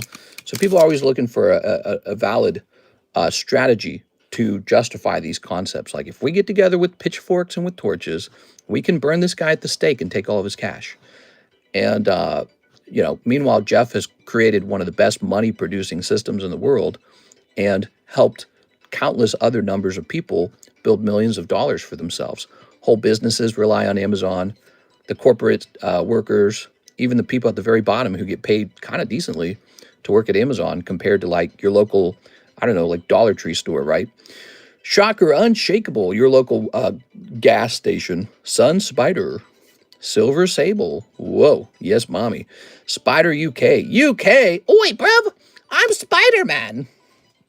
While average Joes are watching TV, drinking at the pub, the rich people are working hard, making their money. Yeah, and that is a big difference, actually. It's a difference in the choices you make day to day. And there's nothing wrong with going out and having a little bit of fun.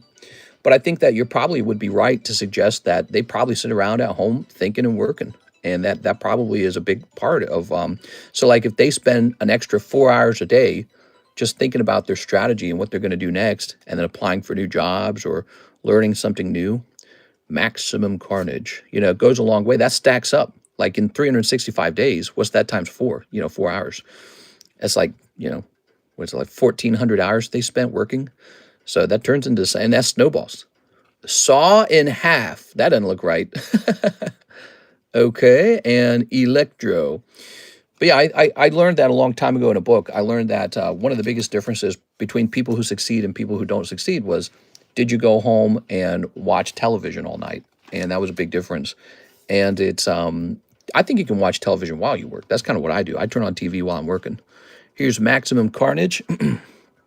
But I also have like rest periods, but I'm older now too. I'm 36 now. When I was like 24, yeah, I was like, full speed ahead, crazy mode. I had all the energy in the world. Now I actually feel like I'm appropriately old, and I calmed down a little bit. Here's Spider-Gwen, Free Spirit. She's just trying to find herself in California. Here's Amazing Acrobatics. Here's News Helicopter, Helimobopter. Spectacular Tactics. Here's Swarm, Being of Bees. Aunt May, Molten Man. Spider-Mobile, Flash. Now, I got to warn you guys, it's after 7, okay? So you can send orders in, but we have to wrap up, like, really soon. I'm watching you now and working. Yeah, exactly. Work hard, golfing. That's right. Looking for soul stones. While average Joes are watching TV, drinking at the pub. Okay, let's see.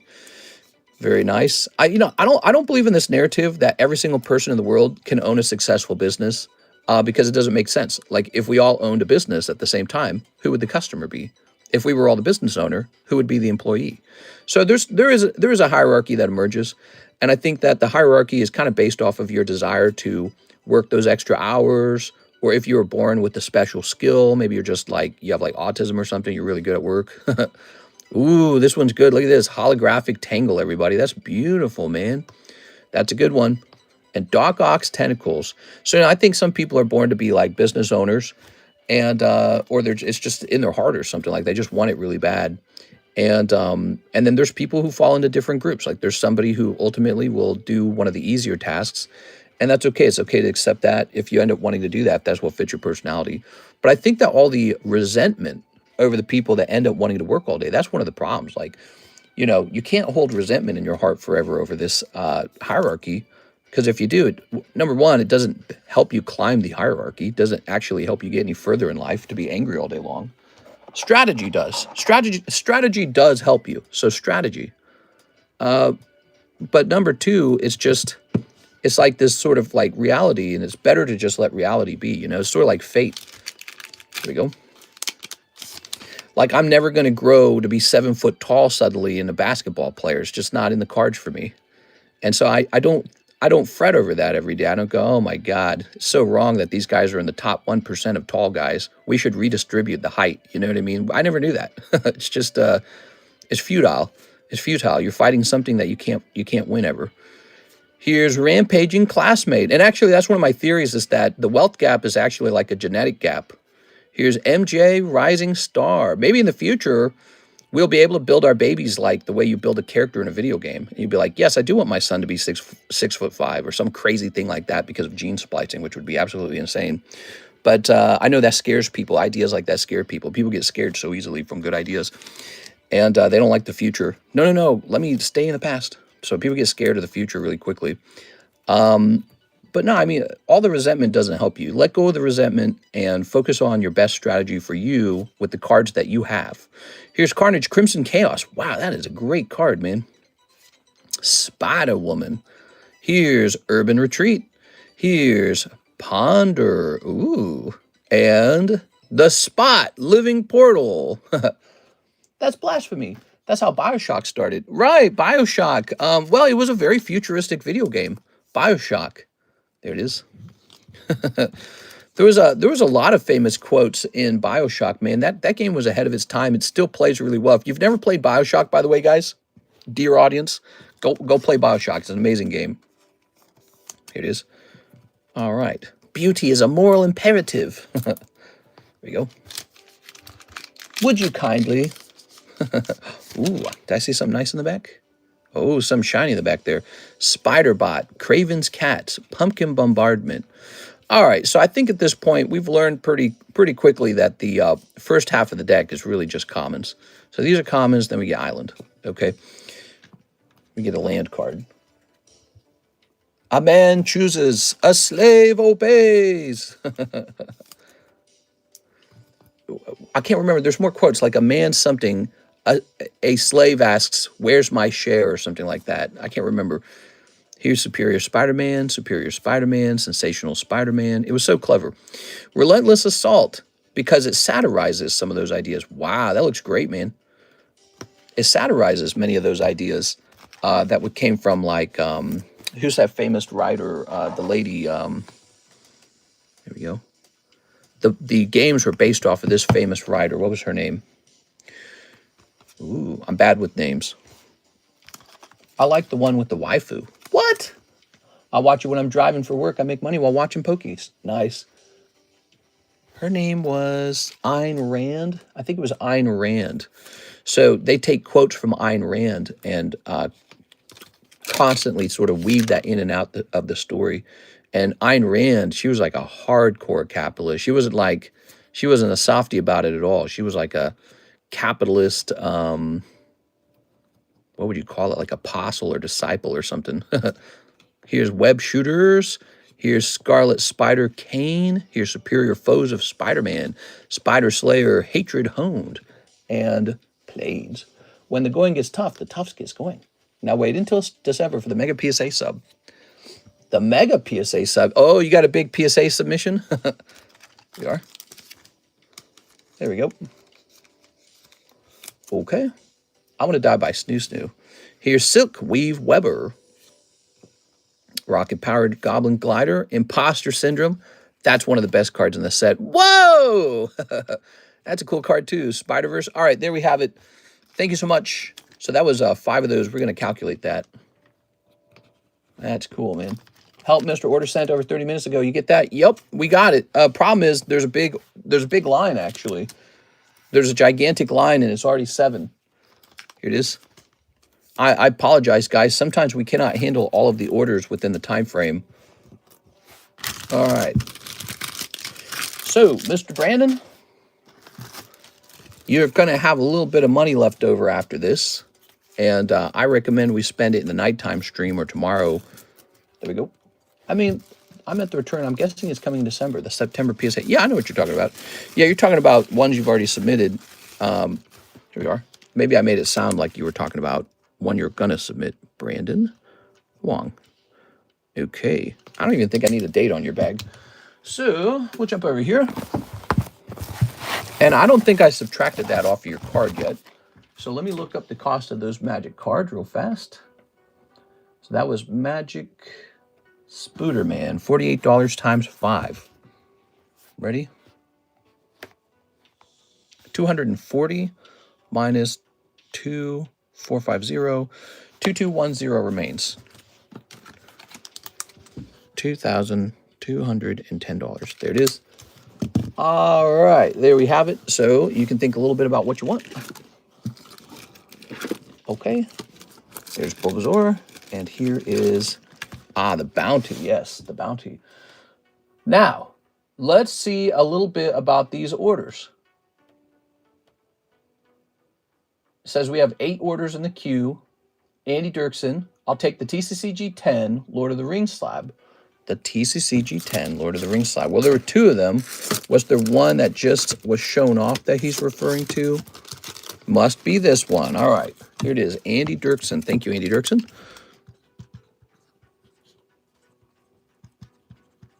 Good. The boys. And that's going to be nice for Mr. Jimmy Torres. Here it is. Mr. Jimmy. Okay. All right. Good. Is the 100K giveaway still going on? It is. It's actually not over. It's actually not over. We got more to give away. Mr. NHCC, $20 off of my Misty Pikachu slab away. Okay, so let's jump over there. Give me a moment here. NHCC slab away. Scrolling up. This goes from 652 to 632. Boom. All right, that's updated. He also wants Jump Me in Tifa. Oh, there's a Tifa break. I forgot about this. Yes, the new Tifa break. It's a 1 in 8. Nice and short. It's a nice expensive card too, by the way. So if you are interested in Magic the Gathering and you are interested in Final Fantasy, you might want this card. It's graded a nice pristine 10. Now, the 10 Mewtwo on the far right side. This one right here, huh? This guy? He's from Tag Team. Congrats on 100K. Woohoo! Thank you, man. NHCC. So let's go ahead and update Jimmy Torres. What was this priced at? This was priced at 40.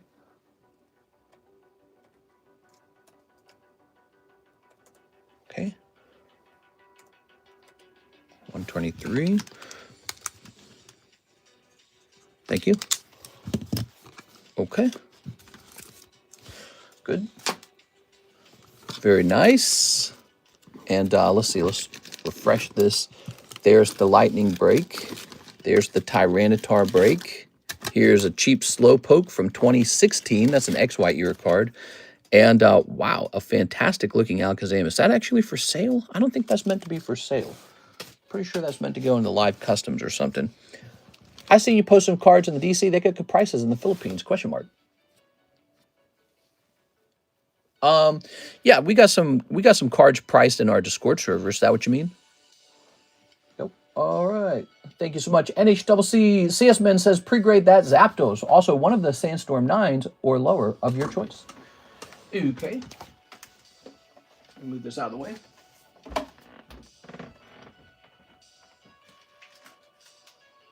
All right. Careful not to drop this. Careful not to drop this. A lot of slabs here. They could easily be dropped.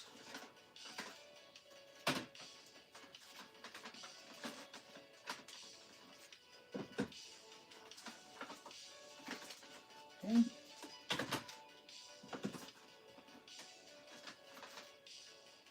I would pre-grade the Sandshrew. So what we want to do is ensure that these truly are 9s. See, I don't just crack every slab I run into that's not a 10. I look for a flaw. All right, Sandshrew.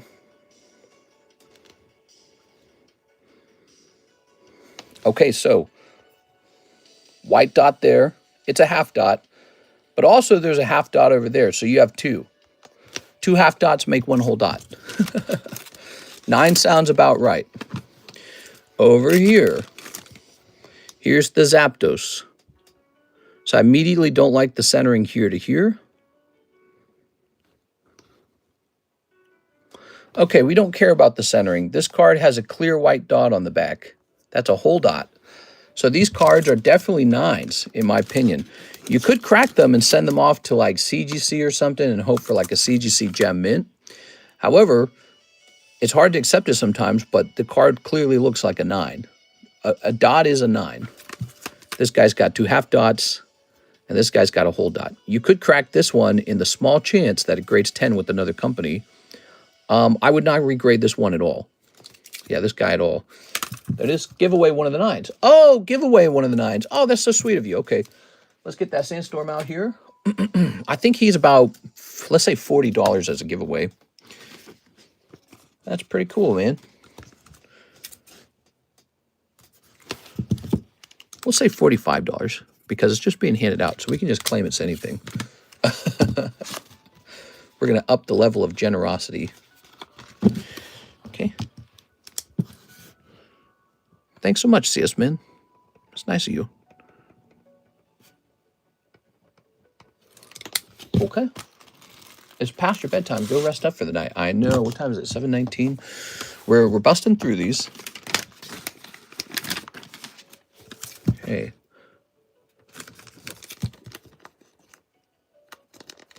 Good. Keyword shall be capital C. It'll all be caps. Okay, the whole thing is caps. Well, you can't see it properly, but that says CS Man. Ah, Nightbot's not open. That's one of the things that got shut down. Nightbot. One of the reasons I was so late for the stream today is because my whole thing got shut down.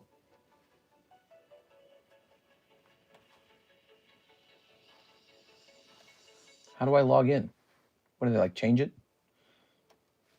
Ah, there it is. Okay, so giveaways. Next. Next. 100K. What do my settings look like? Wait, do they change it? Okay, done. And keyword. Hold on, wait a second. I need to change the keyword. All caps, CSmin. All right, there we go. We got Mr. A. Perez in there. Mr. Arturo. And that's the end of the... No, I'm just kidding. Thank you, CSmin. Mr. Jonathan says he will take one of the OP13 packs. Very good, Mr. Jonathan. This could actually be a manga right here. We don't know what's in this box. We just got these in the mail. OP13 is as fresh as yesterday. And I just ordered a whole nother case of these OP13s, everybody. Okay, here. Wow, what did I tell you? What did I tell you? Wow, what is that? I don't know his name. All I can tell you is that that looks like it's super embossed and expensive. Congratulations, Jonathan. That's so funny that I was saying that because my gut told me his odds were better. There it is. Just because I'd seen what had come out so far. Nice SP. Okay. I've been opening cards for so many years. I can sometimes detect when somebody has a better chance at odds. So he was just shipping out, and we never printed this label. Let's print this label. Because it takes too long for the labels to actually find a price. Oh my God, it's still not going to allow it to print, is it? Okay, so it's still searching for the price of the label because it's saying that we have to change the date on the label to tomorrow because it's past a certain cutoff time. So there's that. And by the way, guys, tonight we're probably going to have Phantasmal Flames ready to go, okay? Our first case of Phantasmal Flames. Yes, you can pre-order it if you'd like. You can pre-order it. And we also began a Phantasmal Flames box break. So this is another box. It actually has fewer spots than the first round. So that's round number 11. I'm sorry, that's a round with an 11 spot break. And feel free to go nuts on that. Now, John Lucas is here with a big order. He says Japanese EV3 booster box times 7. Wow. And then we have Mr. Mike Side for Sabaway, $200. Let me take care of that, Mr. Mike Side. What did you have? You had Misty Pikachu. Oh, that's actually pretty good. $580 remains on that. Okay, okay. We have Mr. Bill Barron, spot on the mega sub list and shipping. But we can't get that done until the other guy's shipping goes through.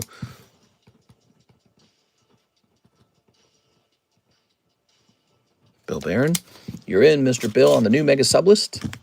What else did we have? We also had a John Lucas order. Oh, also that Death Star Silver was awesome. Whoa! Yes, sir. Okay, so silver and gold definitely selling a little faster right now. There it is. There is some silver. John Lucas. Let me double sleeve this for you and then write your name on it. Actually, I know we'll do. We'll write your name on a energy card. So that's one of the first release ones, which means we have one more first release Death Star. And then after that, there's the non-first release one that went for $475. So there's 2 giant silver coins left. I sent 13, right? If I did, could I get a Japanese one-piece pack? Says ASAP Snipe. There we go. Let me set that there. Hold on. I'm just looking into all the orders at the moment. You're saying, didn't I send in $13? Says ASAP Snipe. Just going backwards through this. Took care of Mike's side. John Lucas needs 7 boxes EB3. Mr. Jonathan Santiago, we got his pack appropriately. CS Min. Mr. NHCC. I don't know what you mean. Let me jump. I'm Jonathan de Santiago. I sent it 13, right? If I did, can I get a Japanese one-piece pack? So what do you mean by that? Do you mean you overpaid? It says here you sent in $12 for OP13. Now, earlier in the stream, you sent in 13 for Japanese EB3 and shipping, right? Which, there it is. We got your label now. So we can print your label. Did you mean you wanted to cancel the shipping? Is that what you meant? Mr. Happy Gengar, I'm very happy you're here too. Yay, we're back to widescreen. I can watch again on my TV. Yeah, we might do widescreens for like the daytime stream. Let's take care of Mr. Shahir real fast. He says 5 pre-grades. Ah, so you want 5 pre-grades, Mr. Shahir. Let's get that done real fast. Shahir. Mr. Shahir is here. 5 pre-grades. So I got a couple things left to do. One, I think that probably we have to choose what to pre-grade, huh? Oh, never. I thought I overpaid. My bad. No problem, man. No problem. Yeah, you had me a little confused. I was like, what? Okay, let's see. Did you have in mind what we're going to pre-grade? Umbreon. We're going to pre-grade this guy probably. He's an SIR. Vaporeon Master Ball should be pre-graded, definitely. Noibat, eh. Ah, Reshiram for sure. Okay, Reshiram's getting pre-graded. You had a Master Ball Ice Cream Cone. Kyurem, he definitely needs to be pre-graded. Okay. Good, good, good. Mr. Shahir has been really nice to us this week. Thank you so much, man. He's a big supporter this week. This last 2 weeks, maybe. I don't know how much time has passed. But he has opened up some phenomenal stuff, and now he'd like to see what odds he gets on the grading for these. Okay, are you ready? So here goes. So Flareon, we'll take a quick look. Slightly off center on the back, but so far looking kind of good. Take another look at the front. All right, so upon further inspection, this edge is too thin. So this card is going to get probably around a 9. Now, the truth is it could get worse than a 9 if they decide there's more than one problem. But we're going to fault it on the off-center front. And it looks like it could borderline an 8. Okay, so that's a weak 9. That's not even a strong 9. To give you some information. Okay, we believe that the bottom of the card is fat and the top is thin on this one. While the card is very clean in terms of its corners, oh, we just got a website order, it is clearly thin on the top. So unfortunately, Kyurem will also pick up a 9. There's Kyurem with the 9. There it goes. All right, now here's Reshiram. Ready? Okay, Reshiram's going to be real thin on the left and fat on the right. Reshiram, because of the severity of the off-centering, is going to be as bad as an 8. So we're not even going to give him a 9. Okay, that's 3. Mr. Shahir, you here? Centering on this one looks nice. Let's check the back of the card. This one has a clear white dot in the upper corner. So unfortunately, this one's also going to grade 9.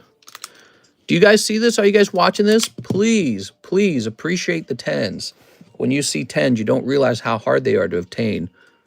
You can open thousands of dollars of cards, and they could all be 9s. And that's the nature of card opening.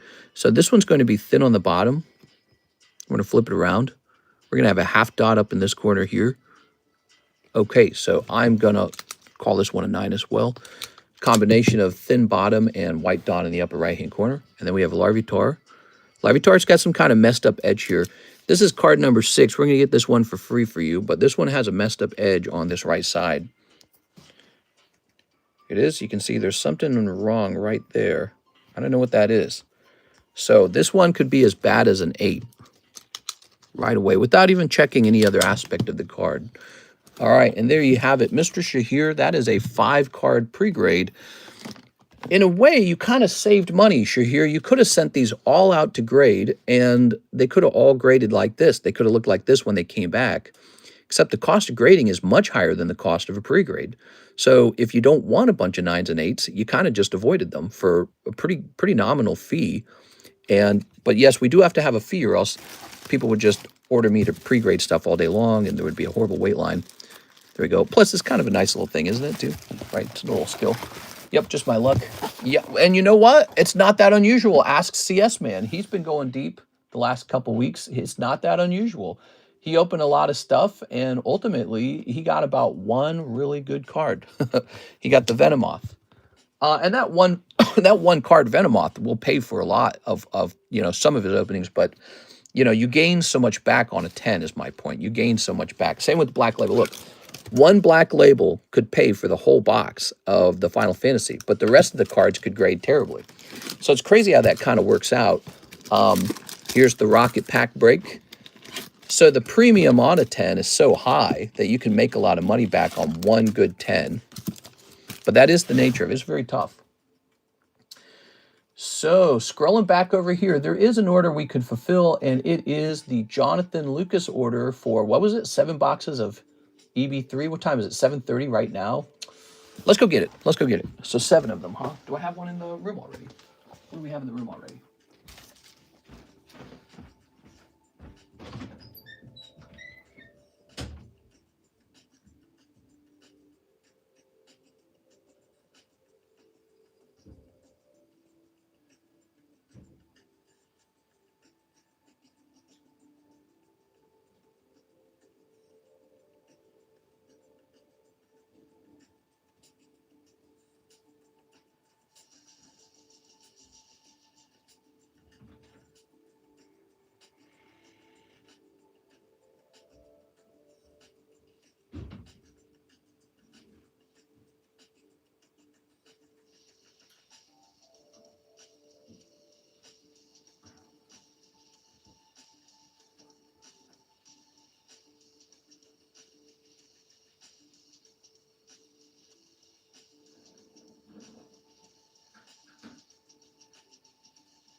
All right. Whoa.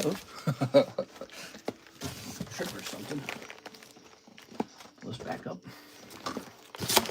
7 of them. 1, 2, 3, 4, 5. 1, 2, 3, 4, 5, 6, 7. Look at this! That the mailman didn't make me sign for, or whoever it was, UPS. Look at that! So that is in. Does this come with the box topper? Is that what's going on? It's got one of those weird box shapes again. No, it does not come with the box topper. So weird.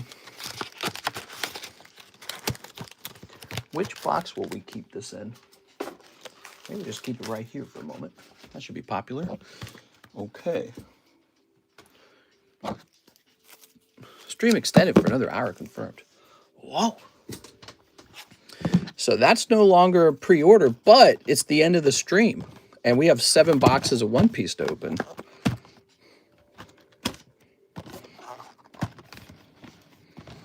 Okay. Hey, John Lucas treating us good, man. He's treating us good. That's a lot of One Piece. No box topper this time, sadly. Yeah, those box toppers add a lot, don't they? I mean, 1 high-quality gradable card per box is a big deal. Maybe they felt with Phantasmal there was no need for it. Look at that dirt on my hand. See how much dirt got on my hand from a single box? So, like, I would throw boxes, I would throw trucks for Coca-Cola, for UPS. I'm sorry, yeah, I did UPS for about, I was like, it was a quarter in school. I threw for Target, I threw for Sam's Club, and although Sam's Club was a little different, they didn't really do it that way. And then Sears as well, and Target. I did truck unloading like most of my life. You just get covered in dirt doing that. So when I was describing that Christmas story where it was Christmas time and that guy was walking his wife and his kid, and he had a nice suit on and nice black gloves and all that, and I was just this dirty guy filling shelves. That's what I meant. You get dirty just like that, covered in dirt. Your arms would be all gray and stuff. It was real gross. Here we are. Did Phantasmal come in? Phantasmal just came in. All right, so here we are. Here's this. Ooh. No box topper this time. We got a hollow. Here's a hollow. Here's a hollow. Hey, mister, I got my job back. Sweet. Yeah, I heard the government opened up because the Democrats and the Republicans decided to just do a temporary funding. That's what I said. I said they should have done that the whole time. I was saying after they decided to open it back up that we, the people, the American people, we should pass a law that the Democrats and the Republicans are not allowed to play chicken with us. You know, we should remove certain budgetary items from debate. Like they can fight over certain things, but we should not be fighting and shutting down airports. You know, it just doesn't make any sense. They shouldn't be fighting and shutting down the national parks. Those things should just be like financed. Like, what the hell? So, you know, what they do is they play chicken with our feelings, hoping that if they shut it down long enough, we'll take their side rather than the other side. Meanwhile, they're still getting paid. Like, bruh. And so that's why I said maybe there should be a rule that says every single day that they don't come to an agreement on something, you know, just speed the process up because somebody's going to cave. Who knows which side? Could be Democrats, could be Republicans. But every time that they waste another day of our lives not coming together and putting the bill down, okay, box number 1, they should lose $100,000 per person per day. The government should fine them $100,000 per person per day until they're all the way out of money. And that should be the rule so that they just definitely figure it out before the deadline so that it's no longer a game of chicken. I think the American people will like me if we take all the food stamps away. What? That just can't be an option. That can't be how business is done. That can't be politics. That can't be normalized. If that becomes normalized, it's going to happen again and again and again and again. They're going to keep doing it every single time they're going to do it. Let's do it again and see if the public likes me better. Hell no, dude. Let's starve the people and see if they choose my politics. It just can't be the way business is done. It's so bad. What the hell? You know what I mean? I don't know. Is that crazy? I don't know if that's crazy.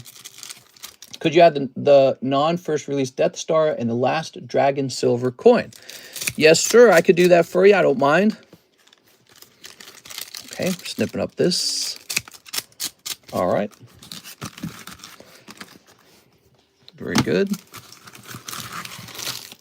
Shaboink. All right, John Lucas. What do we got here? We've got a hollow. We've got a hollow. We've got this lady. Oh. All right, see you in 2 days. See you later, man. I'm glad you got your job back, man. It is. Here's this guy. So what will we run into in the... Will we run into a mango? That's my question. We want a mango. Here's a hollow. EB3 selling hella fast. We're going right through EB3 like a hot knife through butter. There we go. There we go. Nami. Nice. Nami's a good one. Okay. So Phantasmal Flames is in. It did arrive right at the end of the daytime stream, which means we'll be busting through it in the nighttime stream. There is a box break for Phantasmal for 40 bucks. So instead of opening $40 of Phantasmal booster packs, you can take a $40 shot at potentially pulling a whole booster box of it out of my custom break packs. So that's 2 different ways to buy Phantasmal. There it is. Of course, if you want to have, you know, the best outcome, just go buy a whole box of it. And don't do any breaks or any booster packs, any individual booster packs. Okay, very good. No double hit in this box. EB3 is the bee's knees. Finally saw a Reze movie last night. Really good. Like it better than the Demon Slayer movie. That's what I said. I didn't watch the Demon Slayer movie because I don't keep up with anime very much. But Karis really liked Chainsaw Man, the TV show. So when I saw that they made a movie out of it, I said, I better go take her to see the movie. And it was so good. Like it was, you know, the piano soundtrack with the pool scene is just, it's like quality content. It's just high quality. It's like the stuff you don't get from Hollywood anymore. Don't you agree? Like, when was the last time you watched any Hollywood American produced movie that made you feel like, wow, this is emotional? Like, I can actually feel what the artist is intending for me to feel, you know? When's the last time something like that happened? Been a long time, you know? Jerry says, but I like your resealed packs. Yeah, there we are. Finally saw a Reze movie. Okay. Nice. That was crazy when that guy accused me of that. And then that particular day, we just keep pulling thing after thing after thing. Here's a holo. The musical score was something else. Yeah, you don't get, you know, I talk about that. We were talking yesterday how C418, in my opinion, he kind of made Minecraft what it is. Because people underestimate how important the music is for a work of art. Aha, you got Yakisoba Noodle. What's her name? What's her name? Like Yatsu. I can't remember her name. Her name is, I can't remember her name. Here's, oh, Nami. Yamato. Is it? Aha, he said Yamato. I almost said Yasufusa because I had a friend named Yasufusa, but it's Yamato. Yamato Tomato. There we go. I'm memorizing their names. You watch. I'll know all their names soon enough. Okay. Okay. There's the harpy with the gigantic boobs. Very nice. So I was saying C418, you know, he made Minecraft what it was, what it is, with his beautiful soundtracks. And then douchebag Microsoft comes in and says, we still want you to work on Minecraft, but you're not allowed to own the rights to your own music. We own the rights now. And he said no to that, and they fired him. How sad is that? That, like, it's so disrespectful. It makes me really, really sad. I hate Microsoft, man. There's, ooh. It was Notch and his small team and C418 that made Minecraft what it is. And then they sell it to Microsoft, which basically Microsoft has really not done much with that franchise. Like, that franchise, Minecraft, is living off of the fumes of the original ideas of Notch. You know, like, what have they really added over time? They haven't really added that much. They haven't changed much. I bet you if Notch had been in charge of Minecraft, it'd be a much more fun game today. There we go. It's kind of like when they kicked that voice actor off of Rick and Morty. It's like he made that show with the voice acting, with the talent in the voice acting, which is hard to understand. But basically, yeah, you bring the characters into reality with that voice acting. If you're a fan of musical scores, you will love Made in Abyss. Very dark, but very beautiful. Very konnichiwa. No, I do like music. Music's important. But yeah, so that Chainsaw Man movie, it was a lot of fun. A lot of, I think I remember what I said when I watched it. What impressed me was the actual animation. They worked so hard on it. Like, a lot of cartoons and animations today seem so cheaply made. This one did not seem that way. It seemed like they worked really hard on that animation. So they end up spending like just $4 million to make that whole movie. And it's already made, like, well, last time I checked, it was like 118 million in sales, ticket sales. Shocking, dude. Talk about getting rich, man. They're doing so well on that. And then meanwhile, you got American-made movies take like 150 to 400 million to make, and they don't make anything at the box office because nobody wants to watch it. You know, nobody wants to watch some stinky Sundance film about, I don't know, like it's a black screen and you have to fill in the blanks in your mind. Oh, man. Didn't think of that, did you? Like, what? There it is. All right. Very good. Yeah, I don't know. It's so weird. I don't know why American art is not doing well. I have theories. Here we are. Can you pull a goon card? We're trying to pull a manga. Here we are. Here is Utah. The ongoing joke is animators from Mappa don't see their family. Oh, there it is. Hell yeah, dude. All right, John Lucas, money well spent. Take a look at that, guys. All right, manga time, baby. Beautiful. Congratulations. Wow. Okay. Ta-da. Can you... We pulled it right after he asked for a Gooner card. You can't be saying that, man. Whoa. All right. Very nice. Well. Well times 3. Ta-da. Very nice. Set this over here. And I was here live to see a good pull finally for myself. Yeah. I've seen some tough rounds for you before. Definitely. Here we are. You had a tough round in the sneaker bunko last, I think. I don't know if you noticed, but the Sneaker Bunko cases got cheaper. It is. I put them up there real cheap. Oh, look at that. He puts a little Yuta as well. That is because I got a lot of those, and I'm trying to reduce my inventory. And so that's why the price is so low now. Here we are. Talk about a musical score. Here we are. Speaking of musical scores. Okay. Here's this.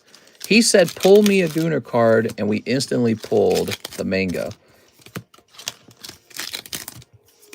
Okay. Here's another. I'm curious to see what's in these last 3 boxes. There we are. Bizwinks. I'll probably DM you for a mass multi-case open. What? Multi-case opening? That would be wild.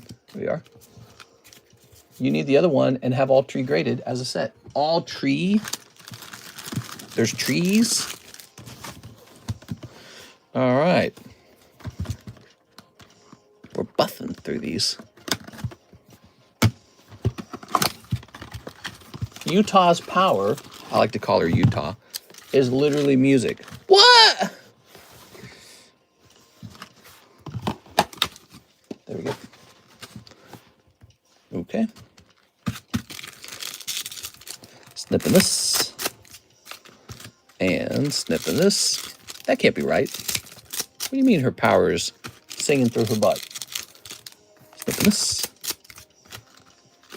And snipping this. And snipping this. All right, good. Good. Can I ask something about sealed booster box prices? This Dennis the Menace. No, that's not allowed. Ready? All right, so let's get this. Here's a holo. We could always send that Utah off for you to one of the grading companies if you want it to be displayed here when it comes back. Obviously, you know how to grade cards. I think part of the fun of entering the group submission is just letting everyone see the outcome. All these resale boxes putting out all these nice hits. I know. They are. That was funny. That video, that stream was so crazy. He accused me of resale boxes for no reason.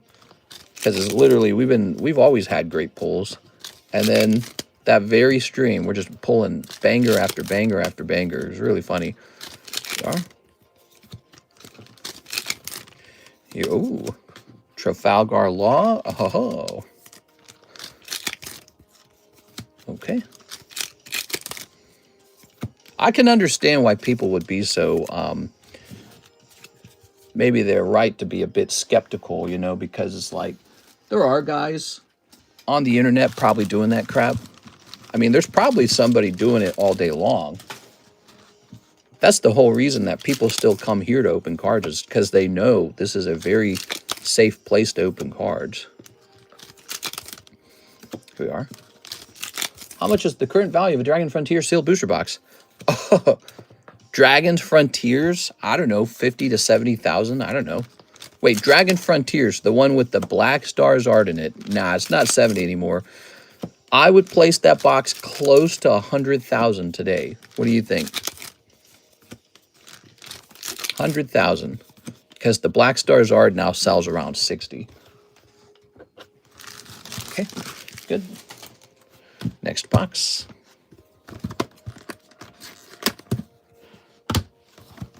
You're the only relationship I trust to use. Thanks, man. Appreciate that. Okay. And you know what? We're trying to be real competitive on price. Price matters, too. We care about price. So price matters. What we tend to do really well, we tend to host really nice slab breaks, and we just have so many slabs for sale. So the Poke Shuffle, the Live Custom, and the custom breaks. Like this new Tifa break, which has 1 person in it, and this Altart Lucario Melmetal break. Those are nice. How much is the current? Oh, wow, you got one? You got a box of Dragon Frontier for me? What do you got for me? Okay. There we go. All right. Throwing this away. I have been on groups on Facebook and had a lot of stuff ripped off me. Ripped off you. Oh, you mean like channels that appear to be doing fakes or something like that? So here's a problem.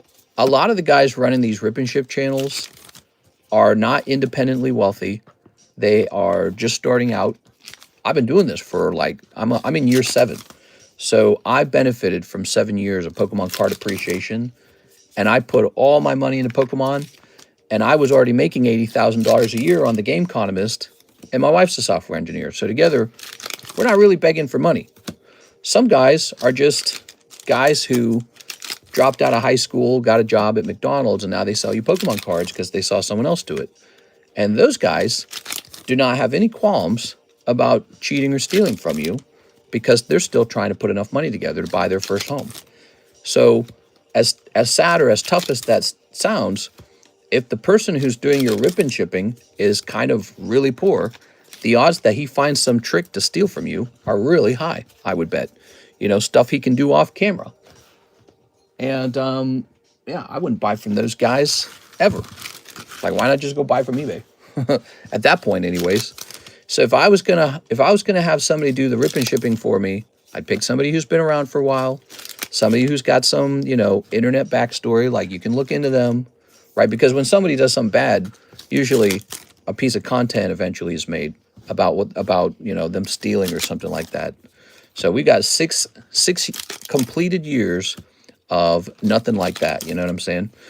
And then yeah, but any new guy who's just started, you don't know if the guy opening the card is some kind of crackhead or something. There's no way to tell. And he could just be funding his drug habit or something, I don't know. And that's bad news for you if you're opening with that guy. So you get to choose who you open cards with. And I knew back when I started back in like 2019, 2020, I said there's going to be a lot of copycats because this is too easy.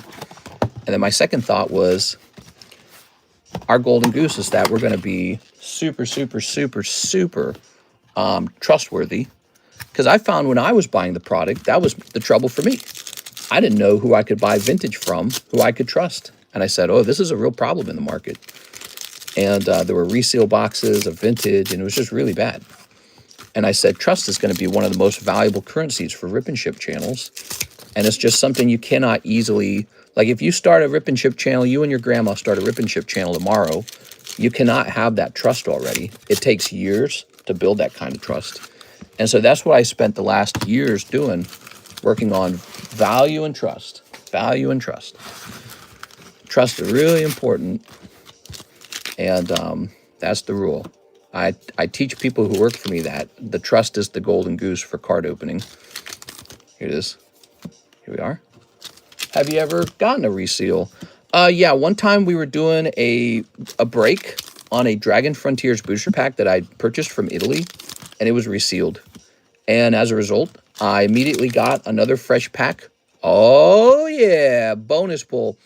By the way, this confirms that you can pull one of these out of a case and still pull a manga. I was wondering that. I wasn't sure. Okay, now I am confident. So you can pull one of these. It doesn't mean that the case does not have a manga in it. Very, very good to know. That was like a new rarity type. I wasn't sure what to think of it. So anyways, we got one from Italy, and it was a resale pack. And guess what I did? I took the loss and got everyone a nice fresh Dragon pack, a Dragon Frontiers pack. And that's, you know, that's the benefit of doing a rip and ship, is it's almost like you usually do pay a premium. Nice double pull. So look at that. Wow, that's a good box right there. So, you know, you do pay a premium on rip and ship channels, just like you pay a premium for your fast food when you order DoorDash. But the upside is it's kind of like paying for insurance when you open vintage, at least. But yeah, I mean, it's tough. I think if you get the wrong rip and ship guy, you're never going to know if that guy's ripping you off. And it's kind of sad. We are. 1 SP is guaranteed per case. 1 SP. So that's an SP you're saying? Nice, dude. Manga's additional SPs have been around since OP3. Oh, I don't understand these rarities. Here you are. I love this place. Affordable packs and breaks. Like, where else are you going to find like the Heartbreak Break and all these for 40 bucks a spot? Yeah, so I like to say that with a lot of confidence. We host really great breaks. We have just a glut of slabs. We have so many of them. It's unbelievable. And so there's a great variety over here. We have Slab Away, which allows you to pay card down over time, which is nice. So you can pick a card out. It's not a credit card. It's not interest. It's not a loan. It's pay over time. And so you can put that away for 6 months, not affect your credit score, not worry about interest. It's a one-time $20 fee to reserve it for 6 months. We've helped so many people acquire so many cards that way. It's unbelievable. And the only downside to it is I can't get enough good slabs. That's it. That's the only downside to Slab Away is I can't get enough of the good slabs to give to you guys. I'm out, you know. It's been used so much, there's nothing left. So that's like literally the only hard part. You got a bazillion hollows. You got all these lovely cards. Let's start stacking them up. You ready? How long did that take, by the way? What time is it? 7:55? Oh, yeah, we're running late. We are definitely running late. Here's Trafalgar Law. Here is Utah. Here's your lovely manga. Congratulations. Well, I'd say this was a really worthwhile opening for you. Here's this girl. Here's Umami.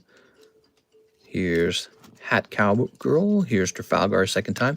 Nice. Not too many duplicates either. So you got a nice spread of different pulls too. So there you have it. Zaza. Can you read my comment before you do my order? Your order. What was your order? Bill Barron said, am I good on my shipping? Right, let me hit print on this Jonathan D. Santiago shipping now. Is it working? There it goes. That was Jonathan D. Santiago. So his shipping's completed. And Bill Barron is the next to ship. Whoa, so that's what mangas look like. Yeah, mangas are, they're valuable, man. People like them. Hard to pull. Real hard to pull. A fantastic haul. Yes. Okay, let's start putting this away now. Okay, shipping has gotten a little annoying because the software's so bad, Mr. Bill. There, actually, no, let me cue it up for you right now while we're still working. Let's cue it up for Mr. Bill Barron. Bill Barron. There it is. Bill Barron. Okay, it's queued up, and now it's going to take like 10 minutes for it to calculate a price. Isn't that wild? Thanks for staying late and doing my order. I figure you're here, and you're a big customer, man. You like to open a lot of stuff, and I want you to enjoy it. I was going a little fast. Did you see how fast I was opening those packs? I was zooming. But look at that. We got 130 minutes done, so that's a full 2 hours for the daytime stream. John Lucas. Okay. I don't think I need a date on your bag. You're very active. And you're not going to forget a manga. That's what people do. They forget mangas. All right. That's right. Oh, no, I abandoned my manga bag. Yeah, right. That funny? So if a bag has something really hot in it, it's not a risk for abandonment. Hey, John Lucas. So we better write number 2 on this. That'll be easy. It's easy to know that's a number 2 bag as well, because any bag that's only hollow suggests that there's a giant hits bag somewhere. And then I need a spot for your stuff. Maybe I can put you over here. Where do I put these now, though?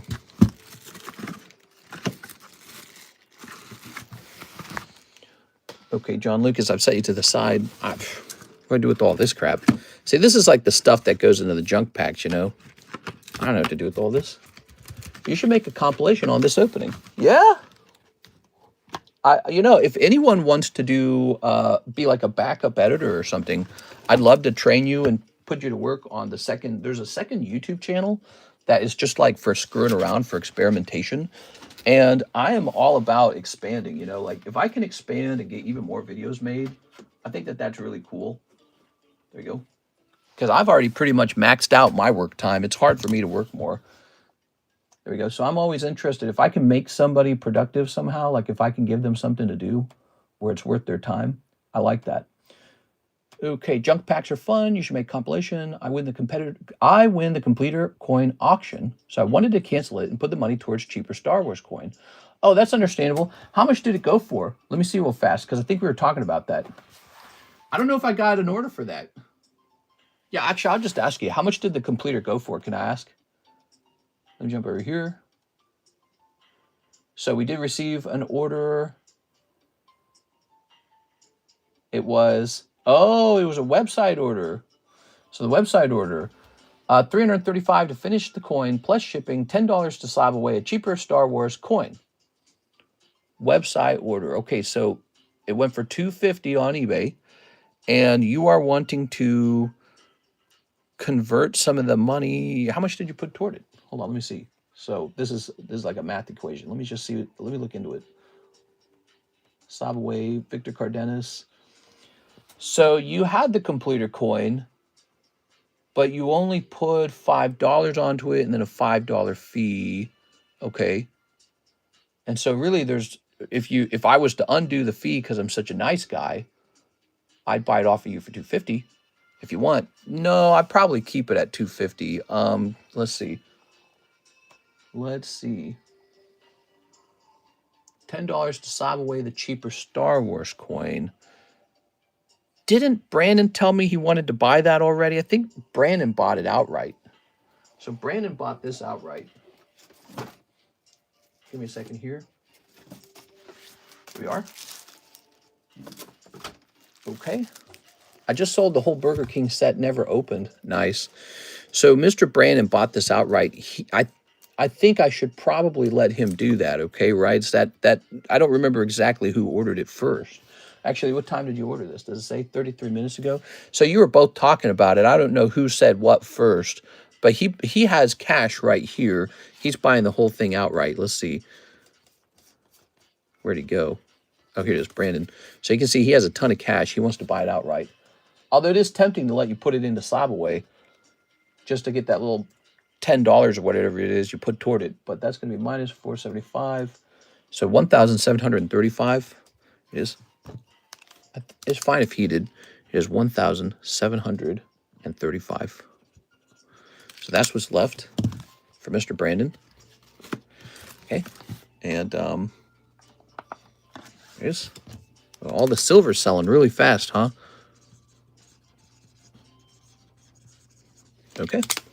How much store credit I got? It says NHCC. You should have a $40 bucks in here, I think, right? Because we canceled. No, wait. Didn't you reuse that? Oh, no. See, this is going to, I think when we spend, let's see. I think we got to change the rules. So it says here you got 40 bucks. I thought you moved into a new break. I actually can't remember now. Oh, see, that's no good. Okay, I'm just going to assume that this is unspent. I know we talked about it. That's all I remember. There it is. The way we do store credit in this channel is so bad. It needs to be like a digital thing. It is. He had another coin as well. There's one last Star Wars coin, just one left, and it's at a higher price, right? Because it's a first release. I think it's $540. All right, there it is, Mr. Brandon. Okay. And then I'm going to pull this coin back out. Mr. Victor, so I'm going to be reasonable with you and just give you the full amount back. I'm going to, because you're so nice to me, I'm going to be nice back to you and just give you the full amount back. So you have $10 here. But also, you were paying to finish the coin. So actually what you have is... Oh, okay, hold on. So I got to understand the full amount. Hold on. So it would be $10 plus $354. Is that right? Oh, and you were trying to buy shipping. This is confusing. Okay, so hold on. Let me do this for you, Victor. Let me do this for you, okay? So we're going to say you have... I'm going to do no work for you at all, and I'm going to say $364, okay? That's $10 from yesterday and the full amount you just sent me. So you got that store credit. I'm not going to ship anything for the moment, okay? Now... You can let me know if you still want to ship right now, but I don't know if that's your plan at this point or if you want to spend that money first. So you might want to spend that first on what it is you wanted. Oh, I remember. Brandon also wanted the other dragon. You ready? Brandon also wanted the other dragon. Wherever that went. All my silver's selling out right now. Kind of interesting, isn't it? It is. So, and in light of the one coin selling a little low in auction, I am going to adjust the price on the completer coin, but not all the way down to that price. So, you know, because auctions can sometimes do very badly.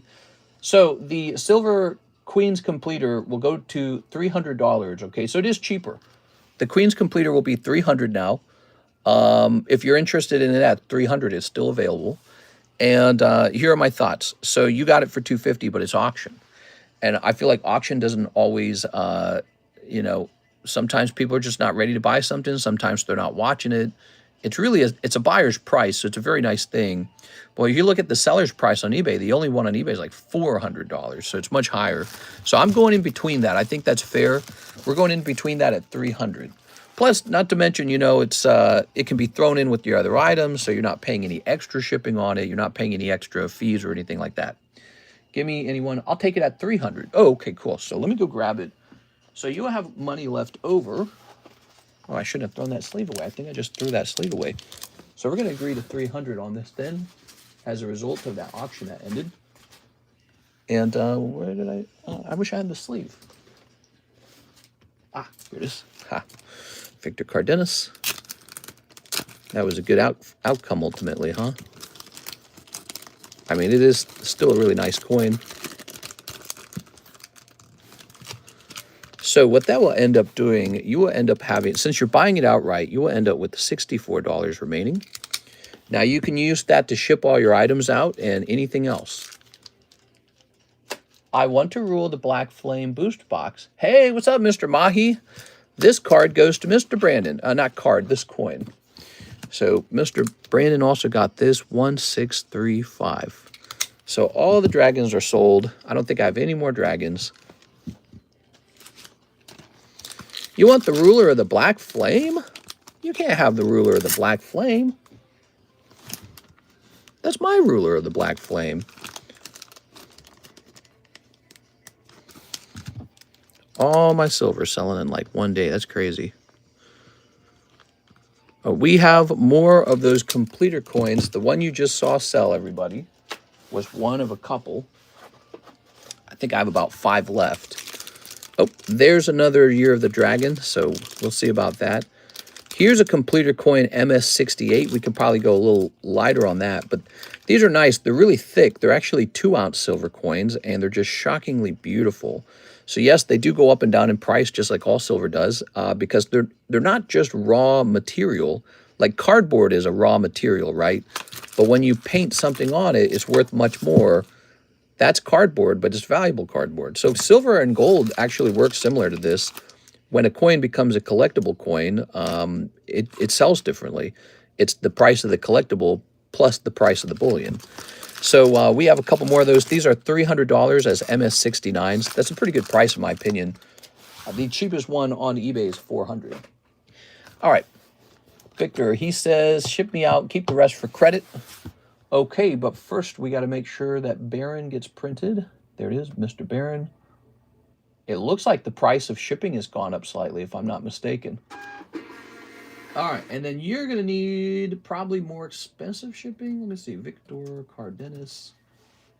I'm trying to remember what you got to ship. So that's Bill Barron. Let me take a quick look and see if we can find Bill Barron's bag. Wow, look, we only have 48 viewers. That's wild. I think it's because people go eat dinner or something at this point. Or they're not used to me being on at 8. Bill Barron, did you answer my question about grading my silver, says Dennis.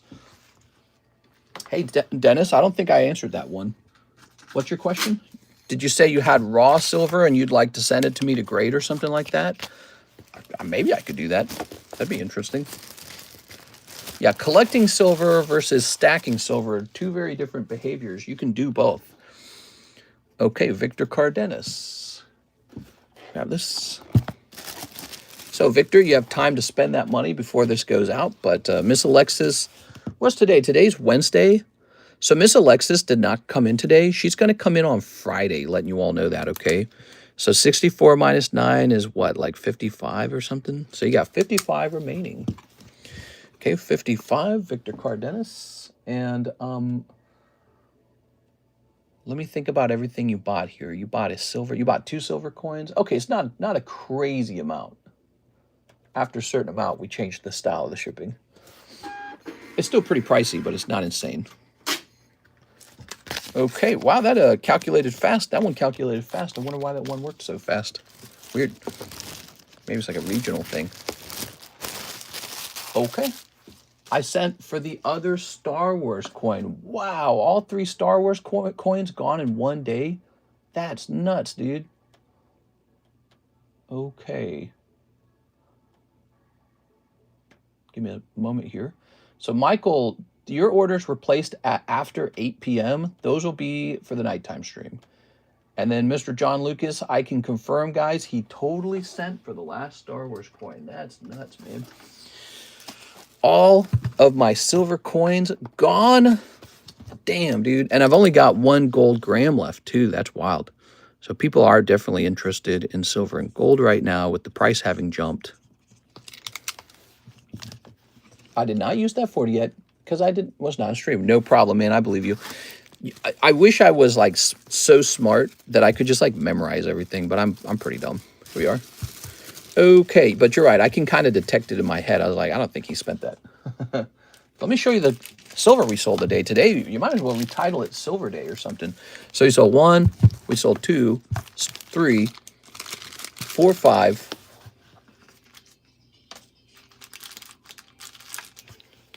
6, 7, and 8, 9, 10, 11 pieces of precious metals today. Wow, that's nuts, man. That's a ton of silver and gold. And so now I don't have silver and gold. I got cash. So what do I do with that cash? Maybe I buy more silver and gold. I don't know. The hard part is I basically have to buy it at the going rate. So if I just sold it at the going rate, how do I make any money buying it at the going rate? So that's very tricky for me. I don't know. I guess I'll just have less of it for a little while. I don't know. We'll figure it out. All right, thank you so much, guys. I had a great time. We'll be back on for the late night stream tonight. I'll see you there. Slab away on the Taurus silver coin. Maybe. I like that one. I actually like that one, so I might hold it.